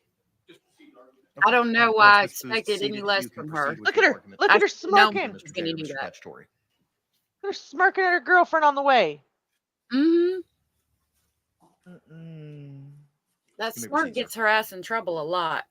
Your Honor, I'm going to start my Trixie, we argument, know you'd mess her up. by what I anticipate Mr. Owens will bring up in his presentation regarding the plea offer in this case. Okay. He was offered a resolution in this case of 15 years in the Department of Corrections to begin with. I think it's important, though, that the entire circumstance of that plea offer is put forward. And there's something very critical to that. It's not just 15 years in the Department of Corrections. It's 15 years in the Department of Corrections, but it's predicated on something. And the consideration that it's predicated on is the defendant coming to court and accepting responsibility for her actions. For her coming to court and saying, "I am responsible for George Torres's death. She did not. I accept the punishment that comes with it." Which she did not. That consideration was never given in this case. And because that consideration was never given in this case, the offer of 15 years in no way represents what this case is worth, or what George Torres's life is worth. That is an offer predicated on a particular circumstance, a circumstance of a first-time defendant accepting responsibility and giving every benefit of the doubt and coming to court and saying that they are ready to be punished. Those conditions were never met. So then we turn to this case, and we turn to this crime, and we turn to the actions of the defendant of taking the law into her own hands and murdering George Torres. She has never shown remorse for that. Not one time. She didn't show remorse at here today. Not one time. She painted herself as the victim. Yep. Agreed. She's the victim of George Torres. She recounted the litany of evil deeds and mistreatments that he perpetrated upon her. She's the Right, victim Kirk? of George Sorry. Torres' family. She's the victim of police. She's the victim of social media. It's all about Sarah Boone. Everything's about Sarah Boone, Yep. about how she is the victim. But Sarah Boone sentenced every one of George Torres' loved ones to a Yes. life sentence. Yes. Just like she sentenced George Torres when he was in that suitcase. Yes. George Torres lived out his last nightmarish circumstance in that suitcase, begging to be let out for several minutes, which undercuts any argument that this was somehow unsophisticated. There was ample time and opportunity over and over for her to do something different, but she went forward with taking the law into her own hands and ensuring that George Torres was never getting out of there, while she went up to bed and went to sleep for hours on end. She can't say that she was in duress for the same reason. She was in such duress of George Torres that she goes upstairs and goes to sleep for 11 hours. Your Honor, there's been nothing from the testimony of Dr. Harper either that establishes any type of diagnosis that would give this court a basis to downward depart. Dr. Harper has put blinders on to the fact that she has been incarcerated for 58 months. 58 months with the opportunity to receive mental health treatment, and the expert witness is absolutely incurious about what any of those His sister is records or hot. diagnosis or Like anything mad. that would have been there would have said.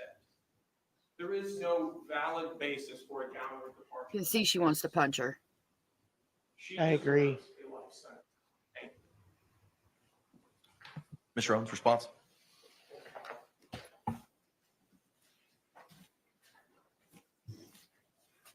He wasn't getting paid anything for this, Kara. He's pro bono as far as I know. First of all, I want to thank you for taking the time to hear our side, hear the witnesses, and review the letters on Sarah Boone's behalf. You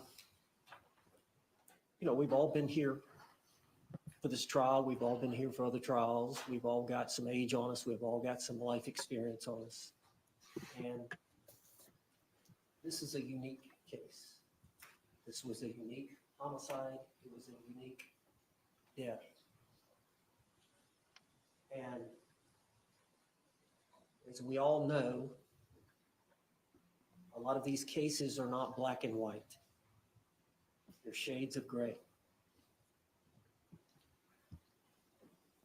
And these crimes don't occur in a vacuum. That there's generally a history, especially involving a domestic couple, a history that comes into play that must be explored. And a lot of what Sarah Boone testified to here today probably happened behind closed doors. And we all know that many times we do not know what happens behind closed doors between a man and a woman in their home. Neither do Unless you, there Owen. is some reason for the neighbors or law enforcement or somebody else to get involved. And that happened in this case. And so gradually over time, as this event occurred, there was an investigation, and it was learned that there was a history of domestic violence involving these two parties. And what we learned was that physically there was violence, and there were photographs to establish that, as were introduced in the trial. And then there was testimony from experts, not only the defense expert, Dr. Harper, that Sarah Boone was the victim, and she was a victim of intimate partner violence, but coupled with the fact that the state's expert testified on the stand at the trial that Sarah Boone was a victim of intimate partner violence, that she suffered from this domestic or this battered spouse syndrome. No, she did not. At the hands of George Torres. No, she did not. So there's two sides to it. And in a domestic violence Unsubstantiated situation in like court. that, 95% of the women get out of that relationship. When violence starts to occur, they've either been 95%, raised huh? a certain way, they have a certain self-esteem about themselves where they refuse to put up with it, knowing that it's wrong, knowing that they can do better. But there is a small percentage throughout the country that, for whatever reason, mental health issues, addiction issues, whatever it is, it's complex. Financial reasons, children are involved, whatever. If you do any studying on it, there are circumstances where there is a group of women, predominantly women, it can happen to men, but majority of the time it's a woman that gets caught in this cycle. What? Of what we term as intimate partner violence. And court heard the testimony about the cycle that occurs. It's over a period of time and it repeats itself, and you go through these phases. And a lot of times the victim's not a great historian at trying to articulate it. She tried to do it here today. Don't you rat me out. And I think on Sarah Boone's behalf, That's an understatement. she is a unique individual. She's got the personality that she's got. I don't know. You heard from Oh, Dr. no Harper friggin' that doubt. a lot of that was formulated based on the way her mother did not bond with her, the way that her father was the way that he was, the fact that she lost several relatives at a young age, and the trauma that can result.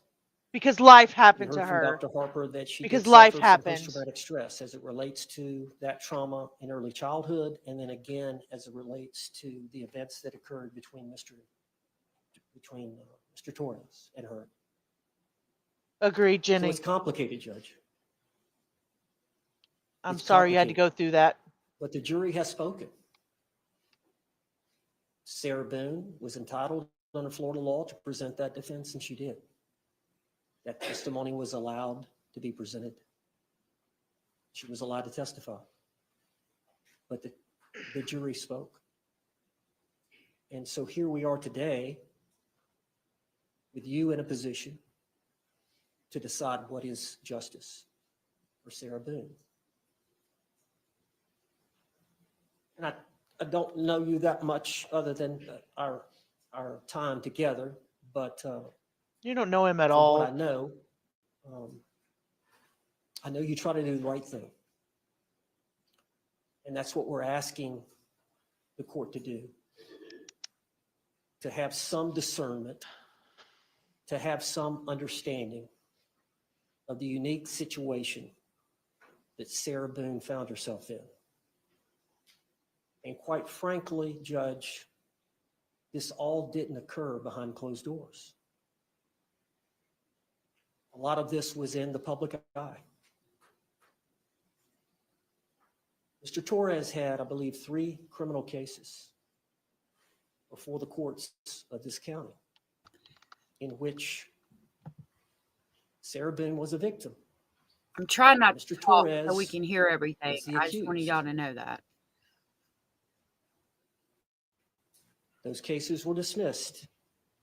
We know from the history of this domestic violence field that that's normal, that Sarah Boone every time either tried to bond him out or tried to get the case dismissed. At some point, somebody has to stop. Somebody has to say, wait, what's going on here? This keeps repeating. It's going to get worse.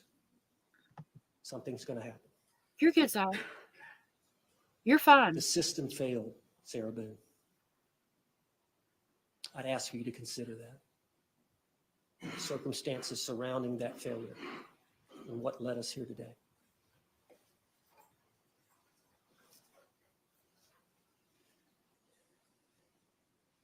I've asked the court to consider a downward departure.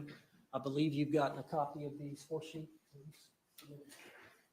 You're fine, Zaire. Not It's good that you since talk. I before was just trial. telling y'all why I was being so Is the quiet. score sheet stipulated to? Yes, yes, sir. All right, you may approach. Because I could get in trouble, actually. Thank I you. probably should have been pausing it. Judge, I was provided that here today, and I believe. I think you're okay. I can't remember the total number of months that it involves, but divided by 12, I think it's 20 months. 20.6 is the low end of the guidelines or something about. It's 246.0 months based on the score sheet. I did the calculation, but I believe that the low end is 20 years. I'm sorry, 20 years, 20.6 years state prison, I believe is the low end. Right, Cara? 20.5. Yes, sir. As the court knows, I believe it's on page 3. There are some aggravators that the court can consider in opposing the sentence, and then there are a list of mitigators that the court can consider in downward departing, meaning going lesser than the low end of the guidelines. And in the defendant's motion for downward departure, we mentioned, and I had Dr. Harper testify about 2 or 3 of the grounds, and the court needs to only find one to go below the guidelines. The capacity of the defendant to appreciate the criminal nature of her actions and to conform said actions to the requirements of the law were substantially impaired. Judge, I don't have to reiterate the facts and circumstances surrounding this event. You were here, you heard the testimony, you heard the circumstances surrounding what happened and how it happened. I would ask that you consider that as a mitigator. 2D, the defendant requires specialized treatment for a mental disorder that is not related to substance abuse or addiction and is amenable to treatment. I think it's fair to say here that we know that Sarah suffers from some mental health issues, objective mental health issues that have been opined by Dr. Harper and Dr. Werner. And you heard Dr. Harper testify about the borderline post-traumatic stress disorder that she suffers from as it relates to this event, as it relates to her trauma that occurred in childhood. I think we heard from Dr. Werner. Dr. Werner testified that she suffered from the alcohol abuse disorder, as did Dr. Harper, but Dr. Werner also mentioned that she was not sure about the anxiety disorder, whether it occurred prior to or because she was in the jail for the 4.5 years. However, she does require specialized treatment for the mental disorder, and she is amenable for treatment. And then third, the defendant acted under extreme duress, I think based on Sarah Boone's mindset as she testified to her today, and then you heard from the experts at the trial that when you get that anxious about what happens, Sarah testified about they would have good days where there would be no drinking or very little drinking, and then there would be other days where there was heavy drinking. And generally when George Torres got highly intoxicated is when potentially things could get violent, and that she was constantly anxious about each day that she was with him. She loved him. Obviously, being in a cycle like that where you love someone but can't leave them. For whatever reason, George Torres couldn't leave Sarah Boone, and Sarah Boone couldn't leave George Torres, and it was a vicious cycle.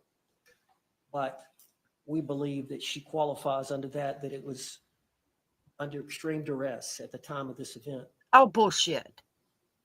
And lastly, the defense was committed in an unsophisticated manner, which was an isolated incident. Now, isolated, we know, Judge, that she had one prior event in which both of them were arrested. Isolated incident. You mean she hasn't killed anybody else before or after? Well, no freaking duh.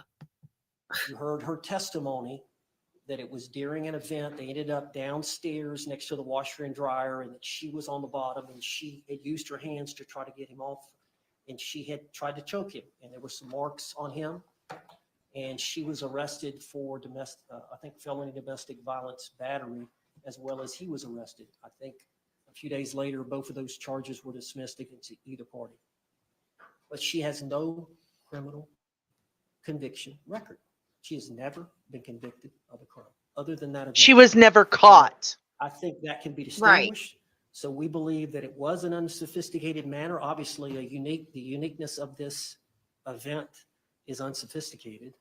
Anybody that would calculate that they were going to murder somebody by putting them in a suitcase and let them spend the night, and the next morning, not try to dispose of the body. She did. Not try to put the suitcase in a car and go dump the body. Not try to dispose of the bat. I forgot I changed my name. She she tried to get her husband to dispose of the suitcase. You're lying. Agreed. She did nothing. No attempts to tamper with evidence. She made no attempts No to call the attempts after the cops, fact to call to 911 uncover either.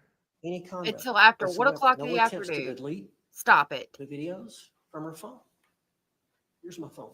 Voluntarily giving that information. Because she didn't remember No, they were she on didn't it. have To the time. unsophisticated Exactly. manner, She unintentional didn't have time. death that occurred.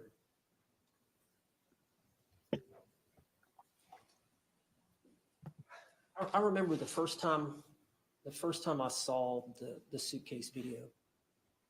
And I know people have differing opinions. Tony Henderson, my colleague, had a different opinion when he saw it. But I remember the first time I saw the video, and I heard what she was saying to him.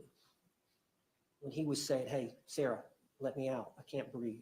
That's not what he said. Not what he The said. way that she was talking to him and the statements that she gave him, in my mind, what has he done to her? What To has deserve he that? done to her? Any loved one you see in a situation like that is going to run and let them out. So my thought was, obviously, they were both Look at irregular, them. but They're what has he hot. done to her? Yeah, they're And I rolling their think eyes. it's They're tired of telling this shit. All of them are tired of this shit. about what she'd endured. Mm-hmm. So it's not a clear-cut case, Judge. It is a clear-cut case. It's not black and white. There is some gray. And it's up to you to decide what's appropriate based on the court's, based on the jury's decision.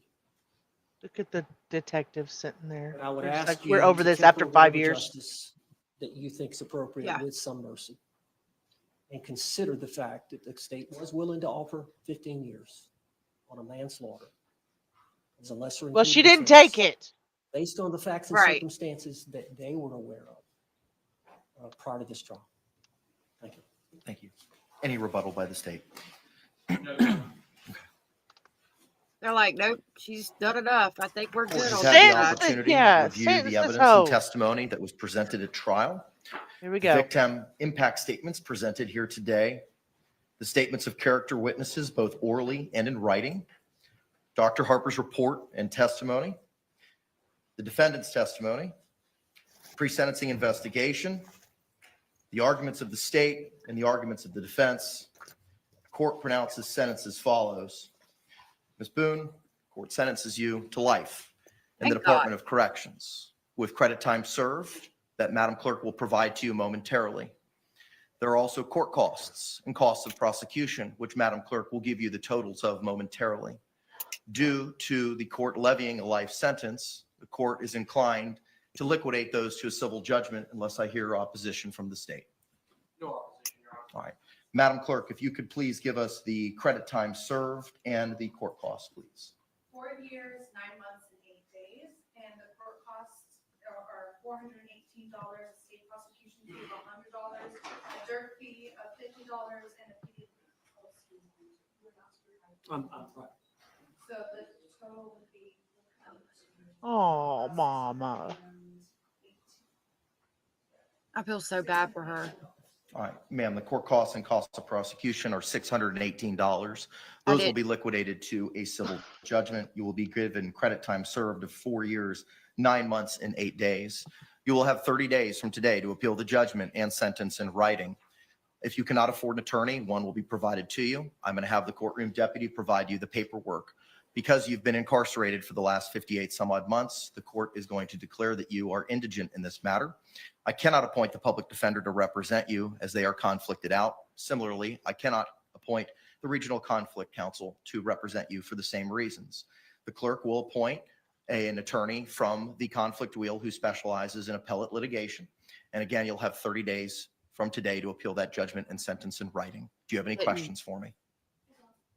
You will now be remanded into the custody of the Orange County Jail to transfer you to the Department of Corrections, and I wish you the best of luck. State, anything further? No, Your Honor. Defense, anything further? All right. Thank you all very much. He didn't say anything about parole. Court's off the record. They're in Florida, right? Yeah. Okay, so in Florida, a life sentence is a permanent sentence that requires the individual to serve their entire life term in prison without the possibility of parole. Good. A person can be sentenced to life without parole if they're convicted of a capital felony and the court or jury chooses life without parole instead of the death penalty. So she is in for life. There's no reason to talk about parole because it doesn't exist there. Not for this Good. case. Thank God. Suck it. 100% of her court-imposed prison term in confinement. No opportunity to seek early release. Good. Thank you for that information. She'll exhaust her appeals. We'll probably see her again through that, but Did you notice that he was like, we can't offer you a public defender because basically, I don't remember what his exact words were, but basically you went through all of them. There's a conflict of interest. she's indigent, so she can't have the same person represent her again because he's conflicted out. So it would be a conflict of interest for him to represent her a second time. Right, but he was saying it about all the public defenders. Funny. Because she went through all of them. Stupid. Toxic, I read that. Now watch for her apples. She said appeals. I said apples. And that attorney's like, I'm out. See ya. Yep. He is outie. I bet she won't be minding being sodomized now. Whoa, whoa. Lord. She's on her way. Okay. Can you go give me a heads up when they get her here? Yeah, I got you. I gotta go down and see her real quick. Well, that ends the story of Sarah Boone. I did put out the jail records while we were watching. Oh, I can't wait to see that. I said, I bet she's non-compost mentis now. Like she said in court. She says I was non-compost mentis. No, she said that during her interrogation, which means not of sound mind. Non-compost mentis. I didn't even know what that meant. Yeah, she's non-compost mentis, she said. She was hoping that she could get excused from like the legal responsibility of committing a crime while she was not of sound mind. Yeah. That's what she was hoping for. But she didn't get it. Who the fuck is she talking to? Just hold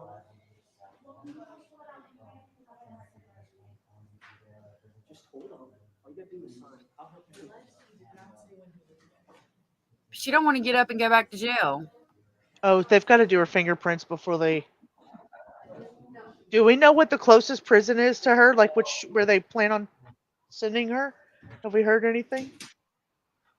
I can look it up.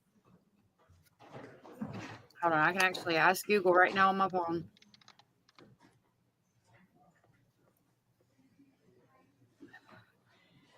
What prison will Sarah Boone be transferred to? Okay, it's giving me videos. She'll probably end up at Lowell Prison for Women outside of Ocala, Florida. It does not have a good reputation at all, is what Reddit says. Okay, she'll end up in Lowell. Well, more than likely. So I wanted to let y'all know I'm gonna do my stream tomorrow, finishing up Paul Flores tomorrow. But Duchess is going live tonight at 8:30 my time. It's almost 4 o'clock here, so in about 4.5 hours, she's going live with the brother in that case. And so I will be there, and I hope to see y'all there as well. Because this stream is already what 2 almost hours 3 and hours. 5 minutes. Yeah. So I didn't expect Sarah to act a fool like she did. I should have known better. I should have known it was going to be some kind of BS. But so I was trying to push it out and have it today, but it'll be better for me to just put my focus all on that tomorrow, and we can go over what she talks about tonight. That's what the jail records look like that I just put out. And I just did it kind of quickly this morning so that it was out for you guys.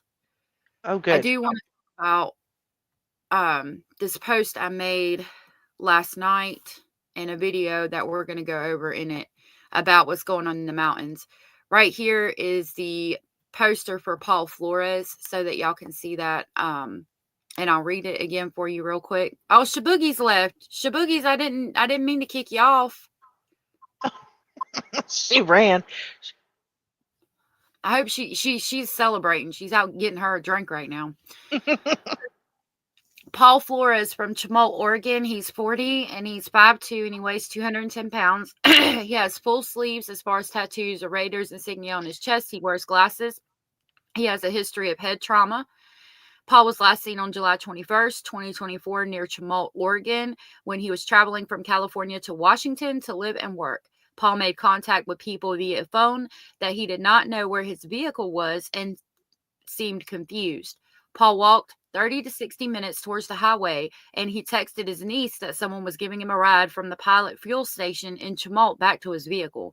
His vehicle was later found on July 26, 2024 on an OHV trail north of Chemult, Oregon.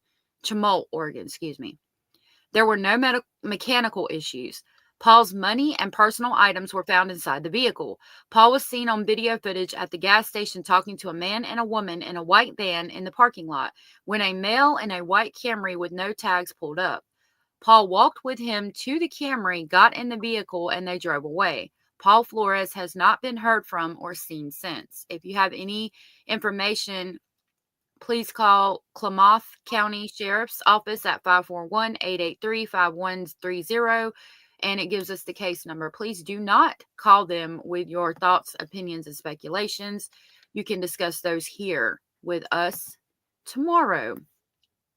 I wanted to play this video and talk about this. This is going to get onto a more serious note. Let me see what y'all are saying before we play that. So Trick Toxic said, "Oh my God, she writes a book. That would be funny as heck. The way she tries using IG words she doesn't understand, right?" Yeah, I think the judge felt sorry for her too, but I'm like, damn, like really? She should have got more time. I mean, not more time. I'm sorry. She should have. Yeah, I don't know how she could have got more than life. I think it should. I don't know. I don't know how to feel about it. I'm sorry. That was cute. She got I life in wasn't prison. thinking. Yeah, I think she should have got more time. Yeah, I didn't mean. I mean, I wasn't thinking. My mind. I'm all over the place right now in my head. It really upset me how she was talking crap about the family and stuff, and saying I forgive the family and I forgive him, and it just really irritated me the way she was doing that, and just the way she acted, and she's just so damn full of herself. She's a disgusting human being. I agree. I was just giggling because we're all like, Abellis has been saying and she's going to go to jail for 673 years. I hope so. Oh, Lord. I hope that I wish she could do 673 years. We'll I have hope to cover her notes of the after sentencing once we get those. And Welcome back to the Oh, channel, guys. We sorry, wanted to babe. come on here. I didn't know that it was no, gonna you're play it. I fine. was just I trying to said we were going to channel our inner Sarah with the notes after prison. yeah. I feel sorry for George for ever even meeting her. Yes. Sure. She was victimizing herself. She really was. Yeah, we were at least able to laugh at this subject. Yeah, I don't know how she could have got more time. I misspoke. That was funny though. It was funny. Life plus life after death. There we go. So this is going to talk about a situation that's going on in the mountains of the state I live in, North Carolina. I had talked about this. These families are suffering from the hurricane that swept through there, because hurricanes don't usually turn up and go through the mountains like they did. It's actually really weird. That's the first hurricane they've had in a like 50 years at least, I do believe. And it just caused so much devastation, and families lost their homes and are trying to rebuild. And there's a lot going on in the area that's stopping these families from being able to get any help, and they're sleeping in tents and actually freezing to death. And these ladies are going to talk about it, and I've linked this video in the community section where the poster of Paul Flores is. If you go there, you can get the link to this video, and they share in the description box, from what I understand, places that you can donate, that these families will actually get the items and things that you donate. Right here, Deep River Farm YouTube, Appalachian Navy YouTube, Appalachian Channel, Story Family of 6. Heaters needed, propane heaters with 10-foot hose and adapters. They tell you where to buy it, and then they need to be sent to Pastor Tim Clark, Bethel Westland Church, 901 Tracy Grove Road, Flat Rock, North Carolina. And that phone number is 828-489-1714. The Marshall Area Secure Winter Shelter for WNC Hurricane Helen victims. Western NC Holiday Hope, Thanksgiving and Adopt a Family for Christmas Relief. Edward Johnson Auctioneers, Cabins for Christ, Bald Creek Relief. Those are some of the places. And if you need that information again, find the Presley Girls YouTube. I've watched them for quite a while, actually. And the title of this video is Urgent Makes Us Mad Enough to Spit. They actually did a follow-up. They said some people got mad about this video. So we're going to watch this and we'll see what people got mad about. All right. This is not gonna be a funny video. This is gonna be kind of upsetting. It was hard for me to hear. My husband was watching it. Welcome back to the channel, guys. We wanted to come on here real quickly and bring you something that feels very urgent to us. Something that honestly just really ticks me off. Things that I've been hearing pertaining to the fallout, what would you say, of the devastation. The devastation, that's what I'm looking for. The devastation that's impacted those affected by Hurricane Helene, that is still going on currently in Western North Carolina. I'm sure there's parts of Tennessee. There is parts of Tennessee that have been affected too. Bad Girl said they found a family of 7 trapped in their home and they had starved to death. Thank you. Zio dropped Duchess when we were talking about Paul Flores again. She's got a live stream tonight at 8:30. I will be there. I will be in chat. I will actually chat. I'm usually in the bushes of everybody's channels, but I will chat, and I hope to see y'all there. And Zio dropped the Presley Girls YouTube channel if you want to give them a follow. They were trapped on a mountain and see that are still really struggling. And that's one thing, not to stop you there, but I know from other places, from Helene and obviously from Hurricane Milton. So we're not trying to take anything away from anyone. We're just talking about, I mean, we live in Western North Carolina. This happens to be in our back door. So that's just kind of what we're talking about here.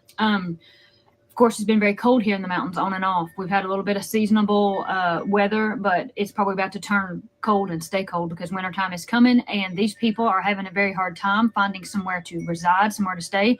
There are some organizations that we're going to talk to you about. We're going to put a link in the description below that are looking to help these folks. But I've been hearing tales from more than one source of situations like this: a family who loses their home. Maybe they're living in the second story of a 2-story home because the first story is filled with mud and mold and probably is dilapidating out from under them. So there's people that like have 2-story houses, and where the flood waters rose up because a dam broke there, and it, like, all the water, everything flooded. There was roads washed out. It was horrible. And so all this flood water came, and right now they're talking about like a 2-story house. These people are like in the house, and the bottom is full of mud and just mildew and stuff. And you got to think all that stuff's sitting in the wood. So at some point it's going to deteriorate to where it falls and these people could die. But that's not all. It gets worse, unfortunately. Zio is dropping the addresses and information in the chat right now to help these families, and I cannot tell you how much I appreciate that. 139 of 200 have been purchased so far. As soon as I can, I'm helping with this too, and I'll show you guys. As long as I can show you receipts where it won't give out any of my information, I will show you that I have done that, because as soon as I can, I'm going to be helping too. And they are needing to have could be permanent, but probably a temporary structure, tiny home, camper, that sort of deal, put on their property so they could move their family into it, have somewhere dry and warm to stay. And according to building code, the code office of whatever county it is, Yancey County, I don't know if it's Haywood County, Haywood, whatever. Whatever it is, Buncombe County, is telling them, no, you can't do that. That goes against the code. You cannot put a structure here. And these folks are in tents And they're in freezing to death. 32-degree weather, and they're freezing to death. So these families are living in tents and freezing to death, and the county's telling them you can't put a tiny home or a camper on your property because it goes against code. So therefore, they're being forced by the county to stay in these tents and literally freeze to death.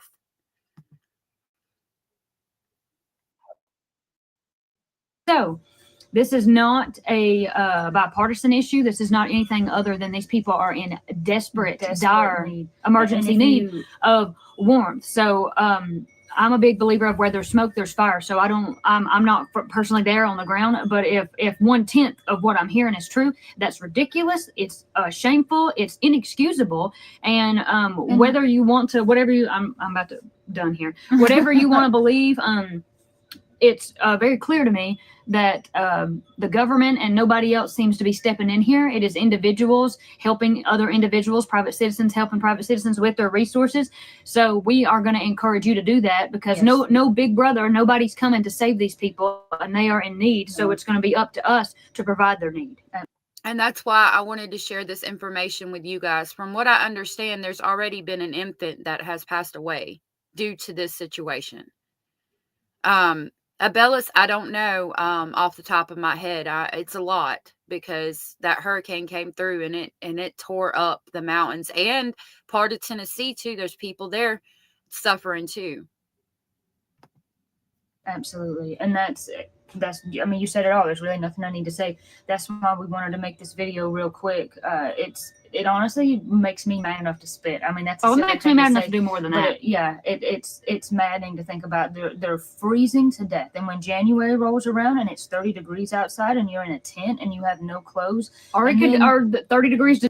Let me tell you, it's already, I'm not in the mountains. I'm probably 3 hours away, but I'm up north in North Carolina. So kind of on the parallel, and it's getting 20 degrees here every night, and will be until at least December 14th. It's already in the 20s at night, and I'm not even in the mountains. It's colder there right now.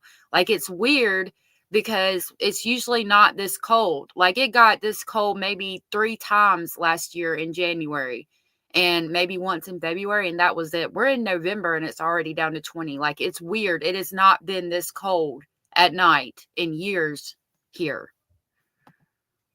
denied if it gets Yeah, down in 30 absolutely. degrees. And then that you have in that own county, well, sorry, that's just not up to code. It's profit over people. That happens so many times. It's profit over Well, people. But it's bureaucracy, it's red tape, and it's all over people. But it's a bunch of bull crap. What the main thing is we just want to share resources. But that's just incredibly frustrating. It's incredibly just crappy, shameful, awful. How you could lay down at night and do that to somebody, you know, you're gonna have to work that out yourself, because that's some bad stuff there. It's just so maddening, so frustrating. I just don't even have the words, honestly. Well, and we understand that these instructions are coming. I understand they're coming from higher up, from said individuals who work in these code offices in these counties, but that you would be an individual yourself with a family and would be willing to say, oh, I'm going to make a phone call out here and say, I don't really care what happens to you. You're not doing this. You can't deny people basic needs for their children. And what you said is the government, I mean, where are they at? And that speaks for itself. Yes, I don't have to tell you what you should think about that. Some of the resources that we're going to share, FEMA is there, but apparently all they're caring about is tree removal. They're not even helping people. So listen, Katie's about to talk to you about some resources that we're going to put in the description. So I don't want to start any controversy or anything. And tree removal is very important.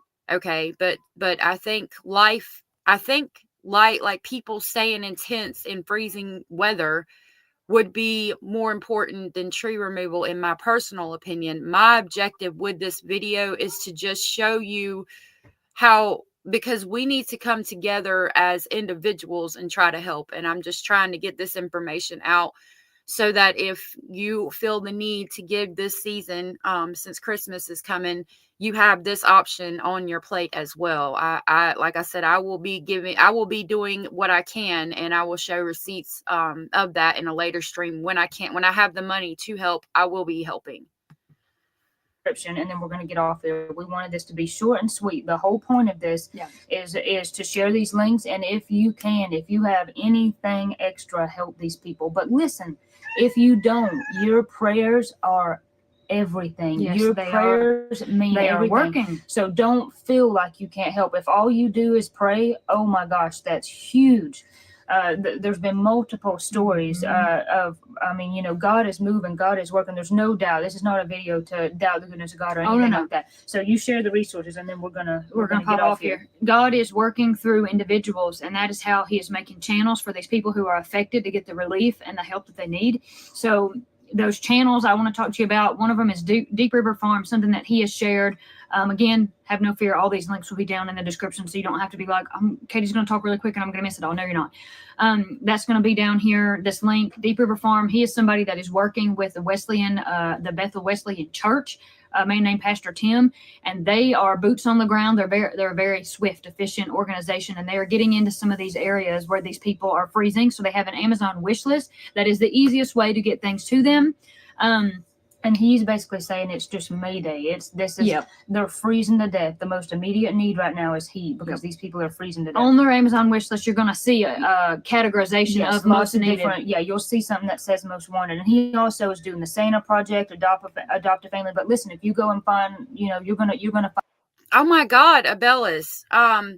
Okay. Abellis just donated 100 Canadian dollars. I will translate that. I will switch that into American.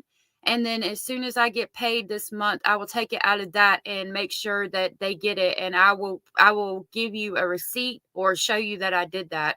And thank you for that. I appreciate that very much. I can't thank you enough. That is so sweet of you.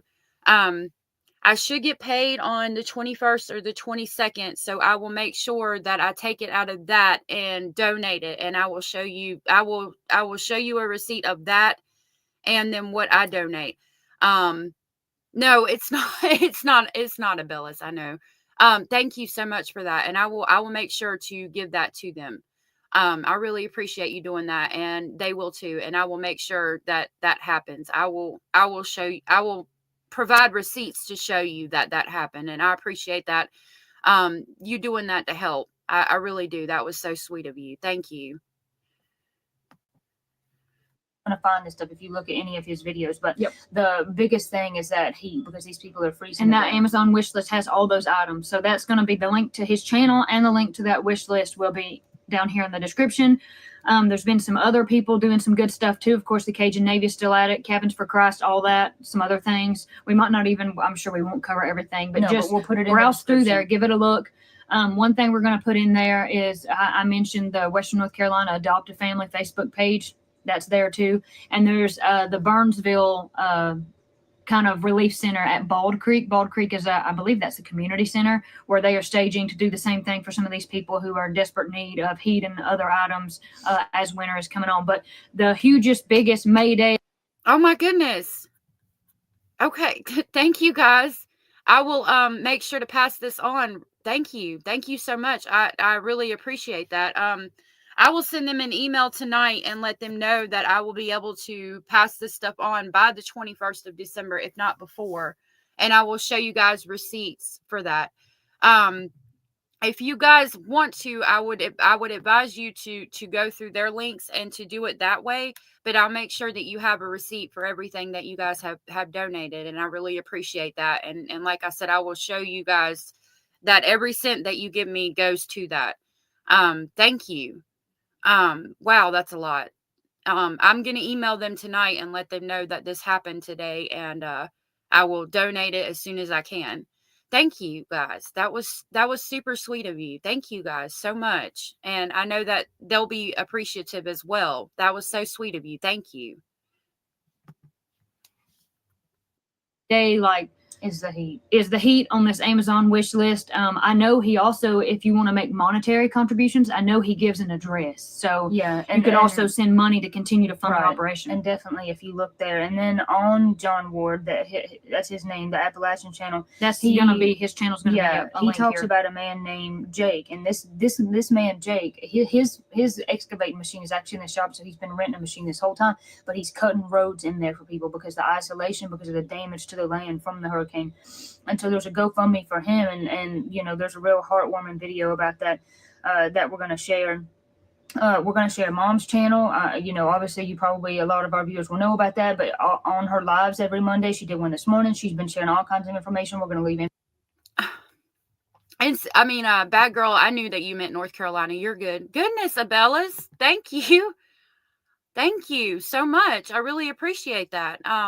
Like I said, I'll email them and I'll show them the stream, and maybe they know how I could get them to it get it to them sooner. If not, when I get paid for this month, I will make sure that I take money out of that and give you guys receipts to show you how every bit of what you have sent me goes to that.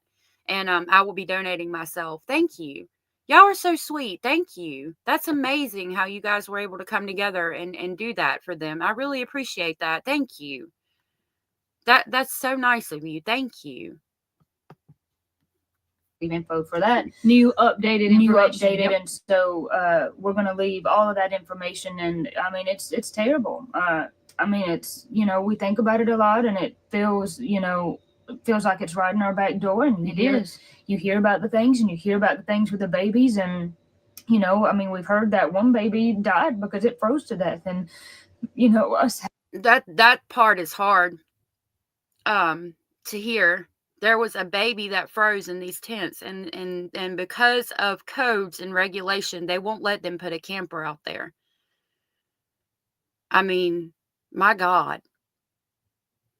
Did nature have a code and regulation? No doubt. Yeah. Did they? I mean, how many codes and regulations were broke when this hurricane came through? You know? Whose codes and regulations are these? Buncombe County.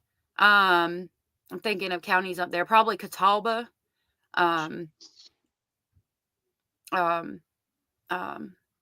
Boone, Buncombe, Boone, Catawba, all those counties and stuff up in the mountains.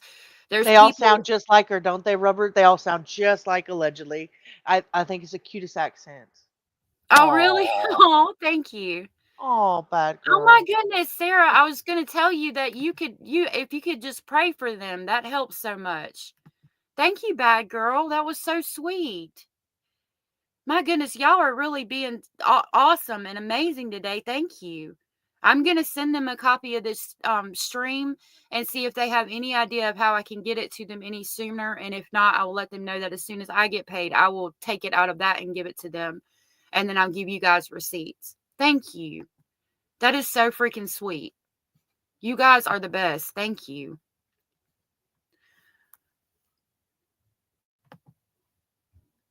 Because you just terrible. I know. And I mean, it just breaks my heart, and it's awful. But listen, that the main thing is like, here's something that we can do. That's where we're putting our focus is. We want to share the information. We're so thankful to these other people sharing all this information because have you seen it on the news? The news and the government's not doing crap.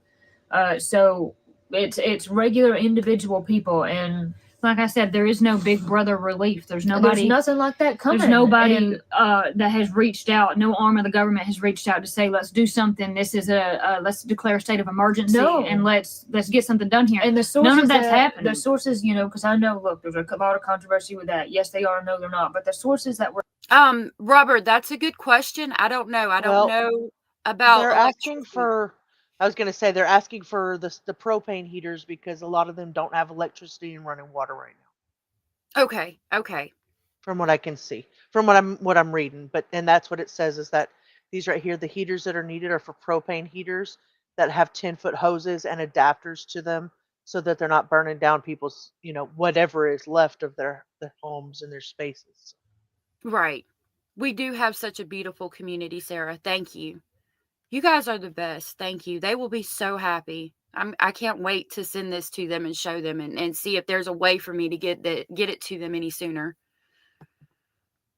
We're talking about are people that are actually there on the ground, and they're talking about what they're seeing. So, we just wanted to share. Just share this, and if you have any way that you can help, any way to donate, and just pray. Your prayers mean absolutely everything. God is making channels. He's making ways for this man to rent an excavator and be able to do some of the stuff he's doing.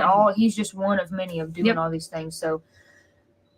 So very frustrating. Makes us mad when you hear about all this stuff that's happening. My neighbors, my family, people I know are suffering all the while when there are organizations and are people who could do something about it. And they're just not doing it. I don't know. Like I said, it's not. Rubber, I will if you want me to. It's not simply a issue of politics. It's an issue of morality. So you're either going to help somebody who's in need when you know that they're in need, or you're going to turn your back on them. And there's two kinds of people in this world, and I don't like to. I like to keep my personal life personal, but I cannot stand by why people are suffering and children are suffering and nothing is being done. And so the only thing left to do, since Rubber, let me try from my phone. Let me show you. I can show it to you. It's in the link of this video. Hold on. I'm going to try to do it from my phone because I might be able to access the live because it's been on for a minute. What are we doing? She's looking for the Amazon link. Oh, for the heaters? Yeah. Rubber was asking for the... I'll drop it for you. Okay. Thank you, Zayo. Thank you so much. You're welcome. I got you. I really appreciate that. You're such a great helper. You're welcome. The government or whoever you want to say is not going to do anything. These agencies is number one. Our biggest, strongest weapon is prayer, and number two, let's spread the word. Let's continue. Let's follow the people exactly who are doing all of this stuff and help. We're not hand to hand. We're not able to be out there and doing it, but we can look to these people and say, okay, here's the links they're sharing. Here's ways we can help. So we want to pass that on to you. We're going to get off here. We love you. God bless you. God keep you. Keep praying for these people, and we'll see you on the next one. We'll certainly catch you there. Oh, they're so funny. They do. That's what I watched, the Appalachian vocabulary test. I'll show you part of this. One of the most popular features of my blog, Blind Pig and the Acorn, are the vocabulary posts that I share. Back when I first started in 2008, I started featuring each month. I would have an Appalachian vocabulary test. Bad girl, that is so sweet. Thank you. Thank you so much. Y'all are amazing. Thank you. She dropped the link for some of the places in the description box so you can donate directly to them. I just want to show y'all a couple Appalachian words real quick. If she gets the girls on here. There they are. And then I'll show you some of the I'll show some of the devastation that happened. I don't want to keep y'all crying. Around, and I'm going to give Corey and Katie an my Appalachian. Oh my goodness. goodness. We gonna fail. I'm not gonna fail, but you might. All right, girl. Thank you. Y'all got to stop. Y'all gonna make me pay my whole December payment. Thank you. Thank you guys. I'm gonna let them know that this is here, and like I said, try to see if I can get it to them sooner. I think Zio dropped the link, so if you guys want to donate directly to them, you guys can. I don't want to see y'all cry. Don't cry. Thank you guys. That is so sweet of you guys. Y'all are amazing. Thank you. They will be happy to see this, and they can pass it on or let me know how I can get it to them sooner, or if anything like that can happen. Girls, you ready for your Appalachian? I'm out.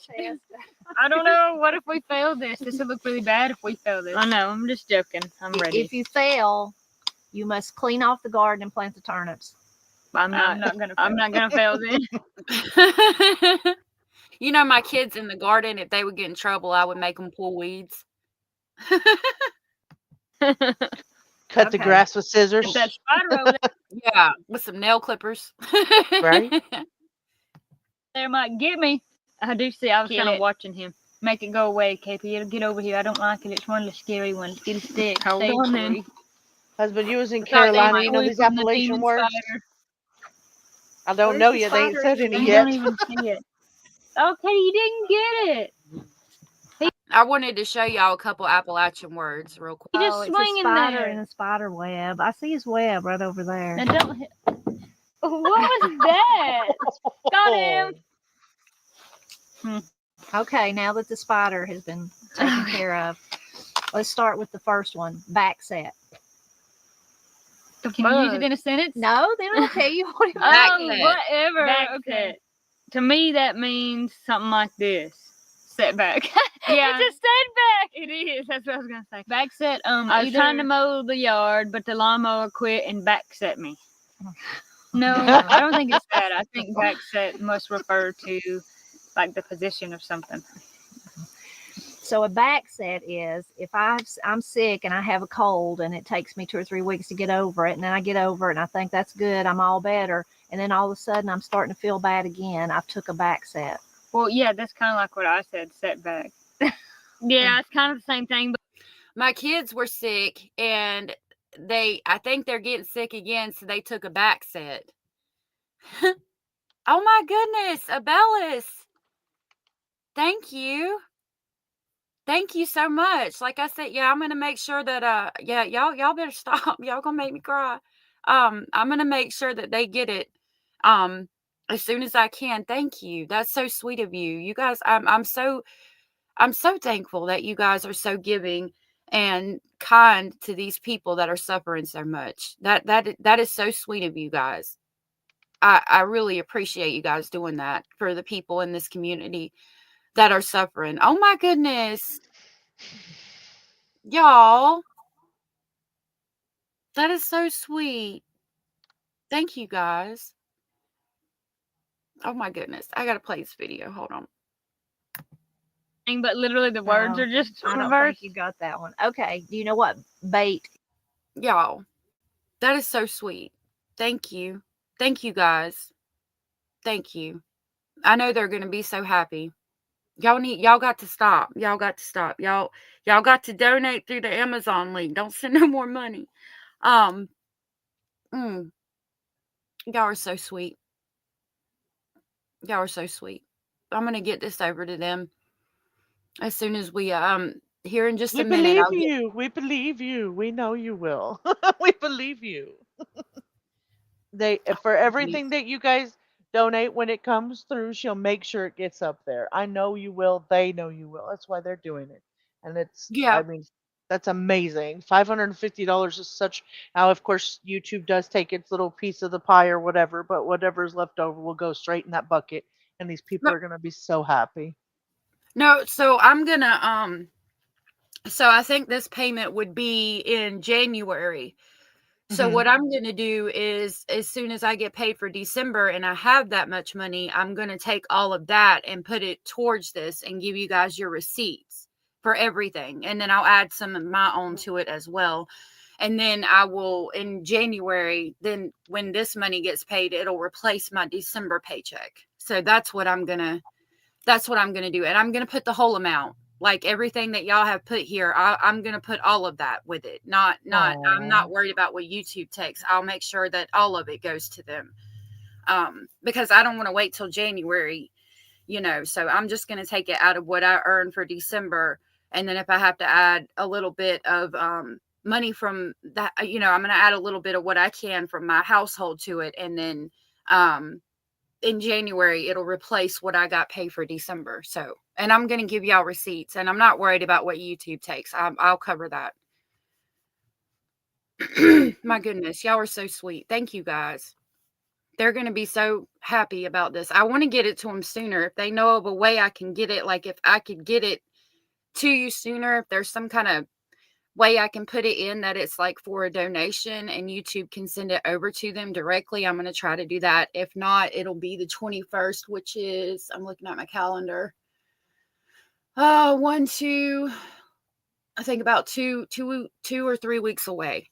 So, yeah,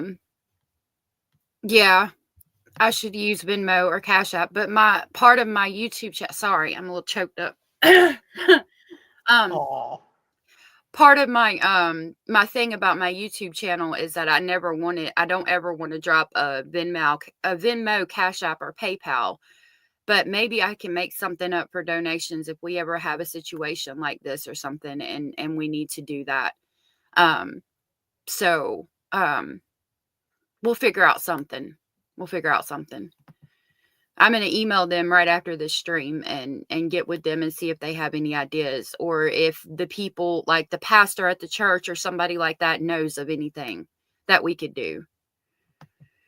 Is fish bait. No, to me, I'd be Right, like, Trixie. This person has information and I need to know what it is. So I'm going to bait them in with whatever I'm going to tell them until they tell me what I want to know. I need like one of those things that go, so you buzz for mom. Buzzer. Yeah, buzzer. That's what I'd say, So, bait. Bait. In Appalachia, bait is used to describe a large amount of food. I just think some of this just ain't true. I've never heard you that. ever heard your daddy say he wants a big bait of fish or a bait of deer meat? Yeah, I guess, but I think I would say whatever it is somebody has that I want, I'm gonna bait them in so they tell me what I need to know. I'm with her. I would think bait meant like I'm gonna bait you in and tell me what I want to know instead of like a large amount of food. We'll do one more. Do you know what an old biddy is? What a Old biddy? lady. Okay, you got Yeah, that. An old old lady. lady. I thought it. Well, is it? No, I guess it's just an old lady. What do they say for the people that never married? Widow. No, that's if you die. Them is something else. Old The something. spinster. A spinster. That's or a a spinster. spinster. Okay. Okay. If you're biggity, what are you? Biggity. Biggity. Mean. Bragging. You like Bragging. Corey got bragging. that one. I'm smoking you, Kate. Okay. So old biddy is old lady, and braggity means that you brag a lot. Okay.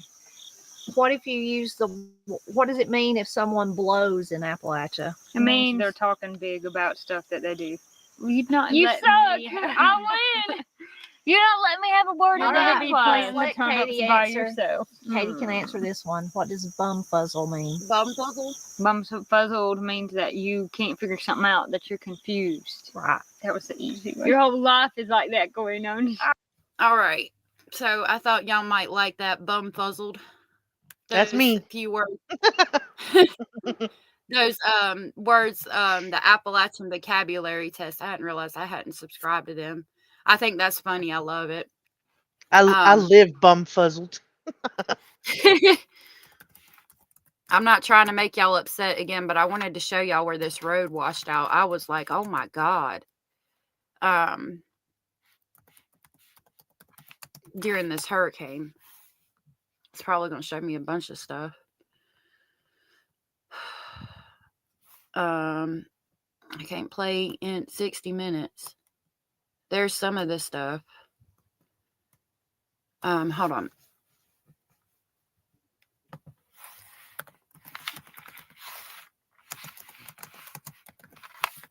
They had oh my goodness, what is that word?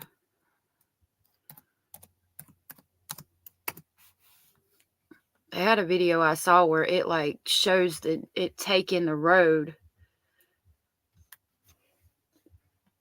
That's probably where the dam broke. I'll show you this real quick. A flash flood from Hurricane Helene engulfed a neighborhood in Sugar Hill, North Carolina. My car's gone. A flash flood from Hurricane Oh my Helene gosh. engulfed an Okay. I was trying to look for that one where it does the road, but here's I mean, you can just see there. Oh my God, the house is floating away. It's horrible.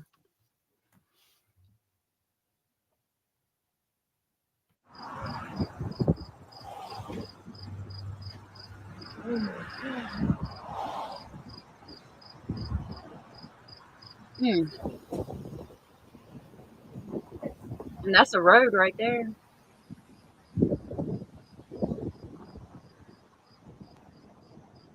So that's some of it. I'm not going to keep going. Y'all keep donating. I'll have to come up with more money. Here, I'll play this one real quick and then then that'll be it for me. Y'all got me all choked up. It was bad, this hurricane. Search crews are combing through the remote mountains in western North Carolina, hoping to locate those still missing and those in need of supplies. Teams from across the country helping with those search and rescue efforts. Private helicopter companies I'm glad that they came out to help, but I'm upset that these people aren't getting the help that they need and that there's people in tents that are literally freezing to death. stepping in to deliver much-needed aid, including food, water, fuel, and over 100 donated Starlink satellite units. We've just been distributing them to local fire departments who we know have been isolated with no comms, and it's fantastic. In Asheville, the North Carolina National Guard working nonstop to deliver supplies to residents. ABC. Now, I don't want to start a fight. I don't want to start a war or a big controversy, but there's rumors that some of this stuff is being put in warehouses and they're not getting it. And I can tell you what I've heard, but y'all gonna call me a conspiracy theorist, but I'll tell you a story I've heard about it that kind of makes sense if it's true when we get done with this video. ABC's Morgan Norwood is there. These guardsmen have been working round the clock to help get aid into the disaster zone, but with so many roads closed, there's only so far they can go. Duke Energy says they have repaired more than 1 million power outages in North Carolina, but about 170,000 customers in the mountains are still without power. We're committed to. Yeah, it's best to donate direct, and thank you guys for donating. I appreciate that. And like, I know I've said it over and over, but they'll get it. I'm going to make sure of that. Continuing safe restoration until everyone's power is restored. Duke says they're dealing with unprecedented damage. Think about where power lines are normally located. There are easements along those roadways. Those easements are gone. This substation in Swannanoa buried under the debris. If we go down a little further, you see an 18-wheeler cargo container wrapped around one of our transmission towers. Much of the small town That's one of the roads that washed out. I think I saw the video of this, and you see the water coming through here, and it just washed out the entire road right here. 20 miles east of Asheville washed away, homes flattened, businesses destroyed, roads impassable. FEMA has launched a webpage dedicated to pushing back against misinformation about the federal government's response to Helene, the agency tackling rumors like one claiming it doesn't have enough money for disasters, which FEMA insists it does. Well, I'll leave that at that. From what I understand, FEMA was giving families $750, like a family of like 6, to figure it out, basically. Did you want me to put this up, love?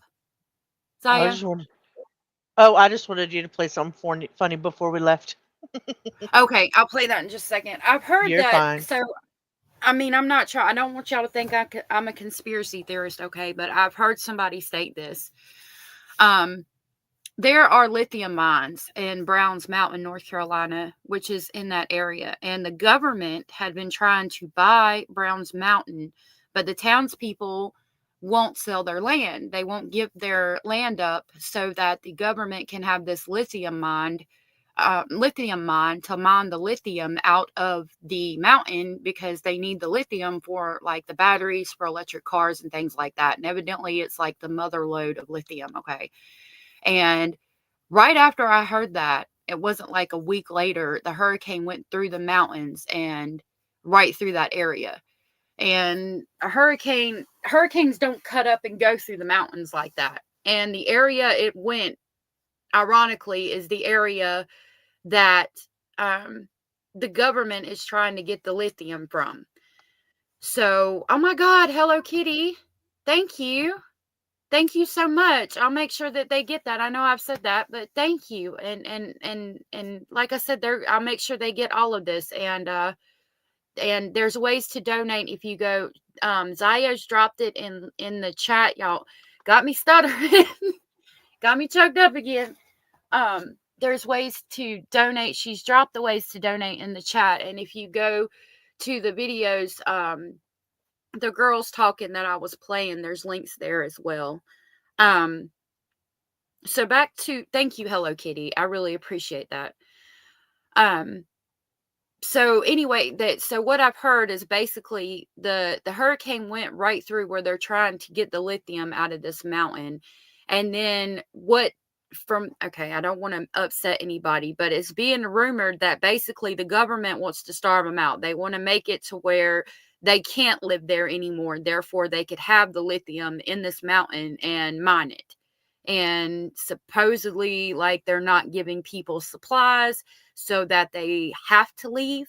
And the people are staying on tents and things on their land so the government doesn't go in and take their land, is what I've heard. Now, again, that could all be a big conspiracy theory. I don't personally know. What I do know is that I've heard it in a lot of places that people are donating to FEMA and to all these government agencies and all of that, and people aren't getting the stuff that they need. That's all I've heard. That's all I know. Personally, if I'm going to donate to somebody or something like this, I'm going to do it to a local church. That's the best way to do it. Buying, toys and stuff. There's trees at every Walmart you go into, the angel trees. You can get a name off of those trees and donate directly to them. You know what I mean? Like, I'd much rather donate directly to the person instead of through a government agency, because even at best, even if they are giving it all out, a portion of that has to pay for what they do, which is completely understandable. They're working their asses off, a lot of them, but I would rather my money just go fully to the person. And there's a lot of good people that work for these agencies that get a bad name because of the rumors and things that are going around. So again, it could all be misinformation. I don't want to talk bad about anything either at the same time. So far, 6 people were shot, 2 fatally Monday afternoon inside a home on Chicago's southwest side. That's what they're saying. Oh my God. Where is that at? It's live. It's happening now. I Let can me give you see. the link. I'll put the link in your back chat. Oh, thank you. I'll pull that up. I was going to do it on my back. On my back page. Not my back page. Oh, Lord. I didn't mean to say it like that. Yeah, I don't have a back page. Okay. I'm going to be flipping back and forth. I won't be able to see the comments. I'll watch it for a second and then I'll have to go. Let me see if I can pull it up on YouTube real quick.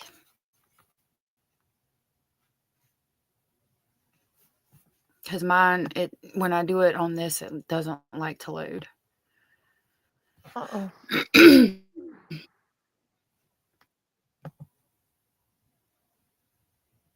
See if there's one.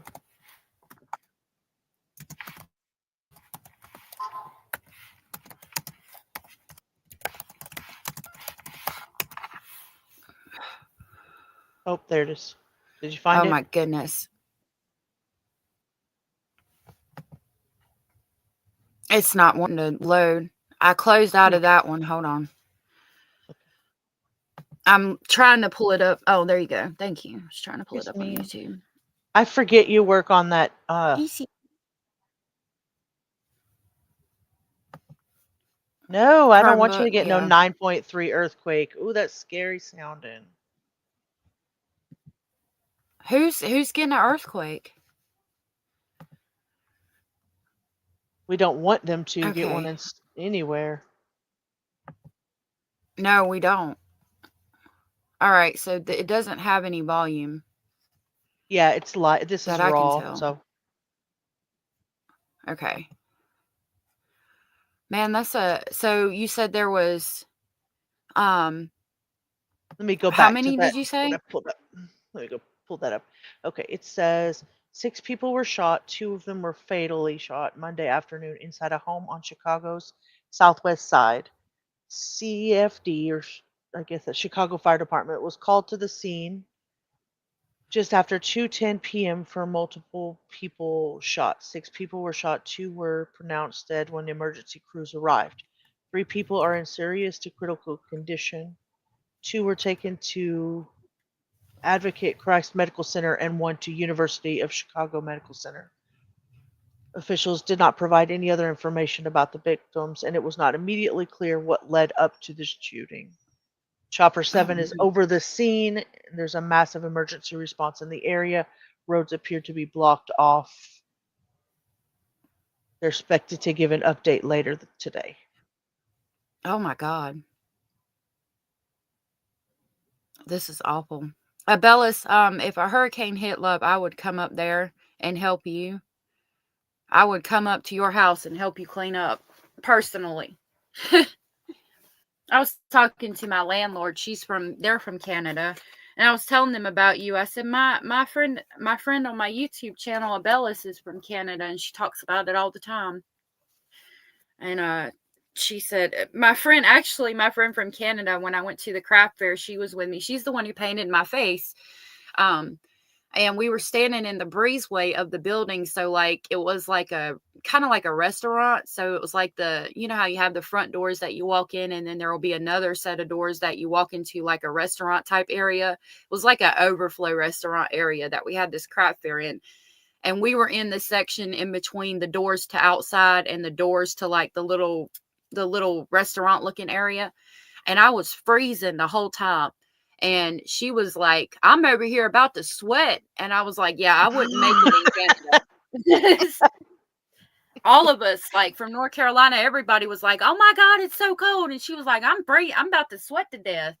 I was like, y'all Canadians are something else. I brought my New Yorker down to Texas for his first summer a couple years back, and I thought he was going to hyperventilate every time he opened the door. I felt so bad for him. Aw. 116 on a good day that summer. Wow. They Hello haven't put Kitty. out any update yet, bad girl. Oh yeah. Hello Kitty. I know you dropped that and then rolled out. I just wanted to say thank you again for that. You say God keep them and God bless them. Thank you for that. Lurking and working, Kitty. Lurking and working. I think Tiana was too. There's a couple people in here lurking and working. Yeah. Texas heat is sweltering. Yeah. I went there. I went there once. I rode through Houston, and they were going to San Antonio, the people that I was with. And like, we came from North Carolina, but we stopped at gas stations or whatever here and there. But like, it was like here, it's hot, like humidity. There's a lot of humidity. And there, when I Looks got like out family just got on the scene. Oh my gosh. I'm sorry. I was oh watching no, that. you're good. Keeps talking Oh that cop. no. Anyway, Oh I'm my sorry. Go God. back to what you're saying. I'm so sorry. Oh no, you're good. I was just saying, like in North Carolina, it's like hot and humid. And when we got out in Texas, I was like, the air is so dry. It's weird. I can't breathe. It's a different There's type no of dry. Yeah, no humidity whatsoever. My mama used Yeah. to say in December in Colorado, you could go up there and you could wear shorts, in the middle of winter because you go up there and it's just a different kind of cold. You try to do that down here in Texas, put on a pair of shorts in the middle of February out here, you're going to freeze. Oh, wow. See, that's what's weird about the temperature too. Going back to like the people in the mountains, like it's 20 degrees here at night right now. And usually we're wearing shorts until like the end of January, beginning of February. So it's really weird. I'd rather be cold than hot any day, but of course I'm in my 40s and probably going through the change of life or something. Who knows? Yeah. Who knows? I'd rather be cold than hot too. But I want to be cold and able to get warm, like have blankets or jackets or gloves, things like that. I couldn't do minus 40, Abellas. Nope. I'm staying home. We changed our mind. You keep your earthquake and your temperatures.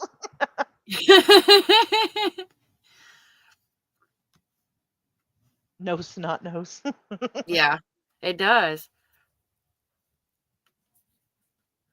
Gosh, there's so many people. Yeah.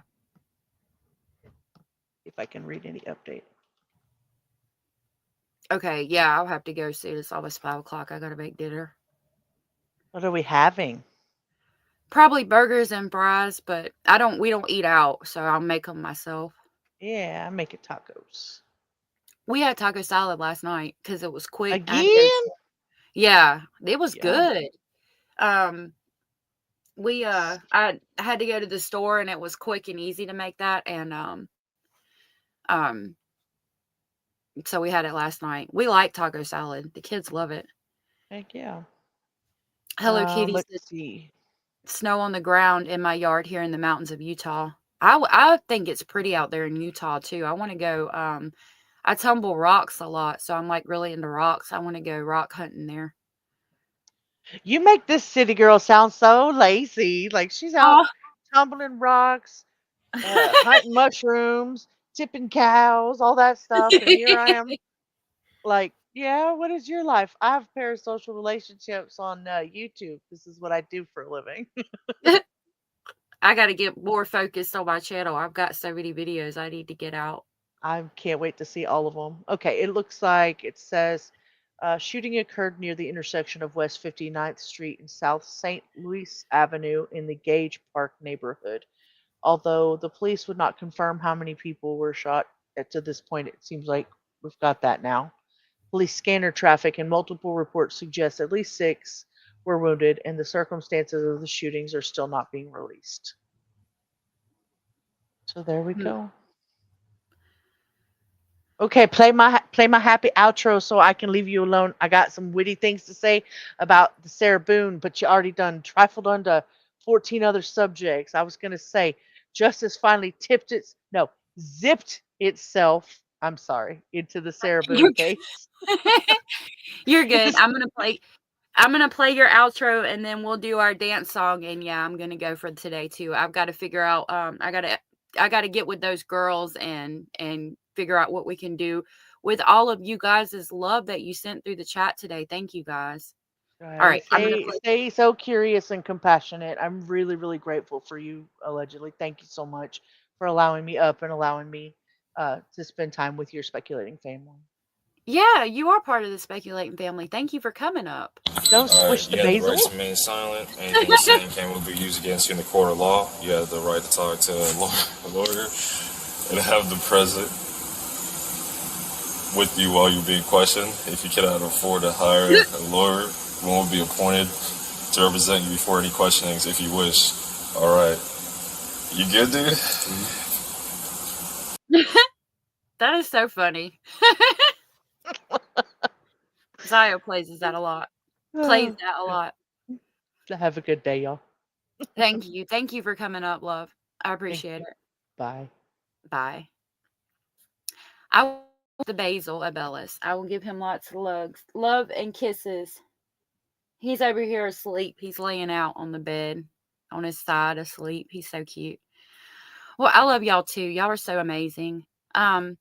Please continue to pray for the people in Tennessee and North Carolina and all of that, and the victims in today's cases, and pray for Georgia's family having to sit through and listen to Sarah spout off all that nonsense about forgiveness. She needs a good swift kick in the arse, in my opinion. Please pray for Chicago and those people. You guys are amazing. Zio sent a heart, and Abella said that allegedly speculating you're amazing. And to that, I say, you guys are amazing. I can't believe how much love y'all poured out today to these families. It's amazing. And I can't wait to get it to them. Y'all are so amazing. Yes, Sarah has gone to her forever home. Bad Girl said, thank you, Zio and AS. Zio said, consider coming by and hitting the like button for our dual stream. And that's Zio's channel. If you guys are not subbed to her, please sub to her. I don't know what he was on. He was on something. Yes, all the love and hugs. Thank you guys. You guys are amazing. Y'all got me all choked up in here today. I really appreciate that. I love you guys, and I'll see you tomorrow. We'll continue our talk. Oh, please go see Duchess tonight at 8:30 as she continues to talk about Paul Ferguson, and we'll continue our coverage of that tomorrow. And thank you guys. And I will be there in chat. I will talk. I'm usually in these chats, but I don't talk. I will actually talk tonight, and I hope to see y'all there. Bye. Thank you. Thank you guys again. Thank you. And bye.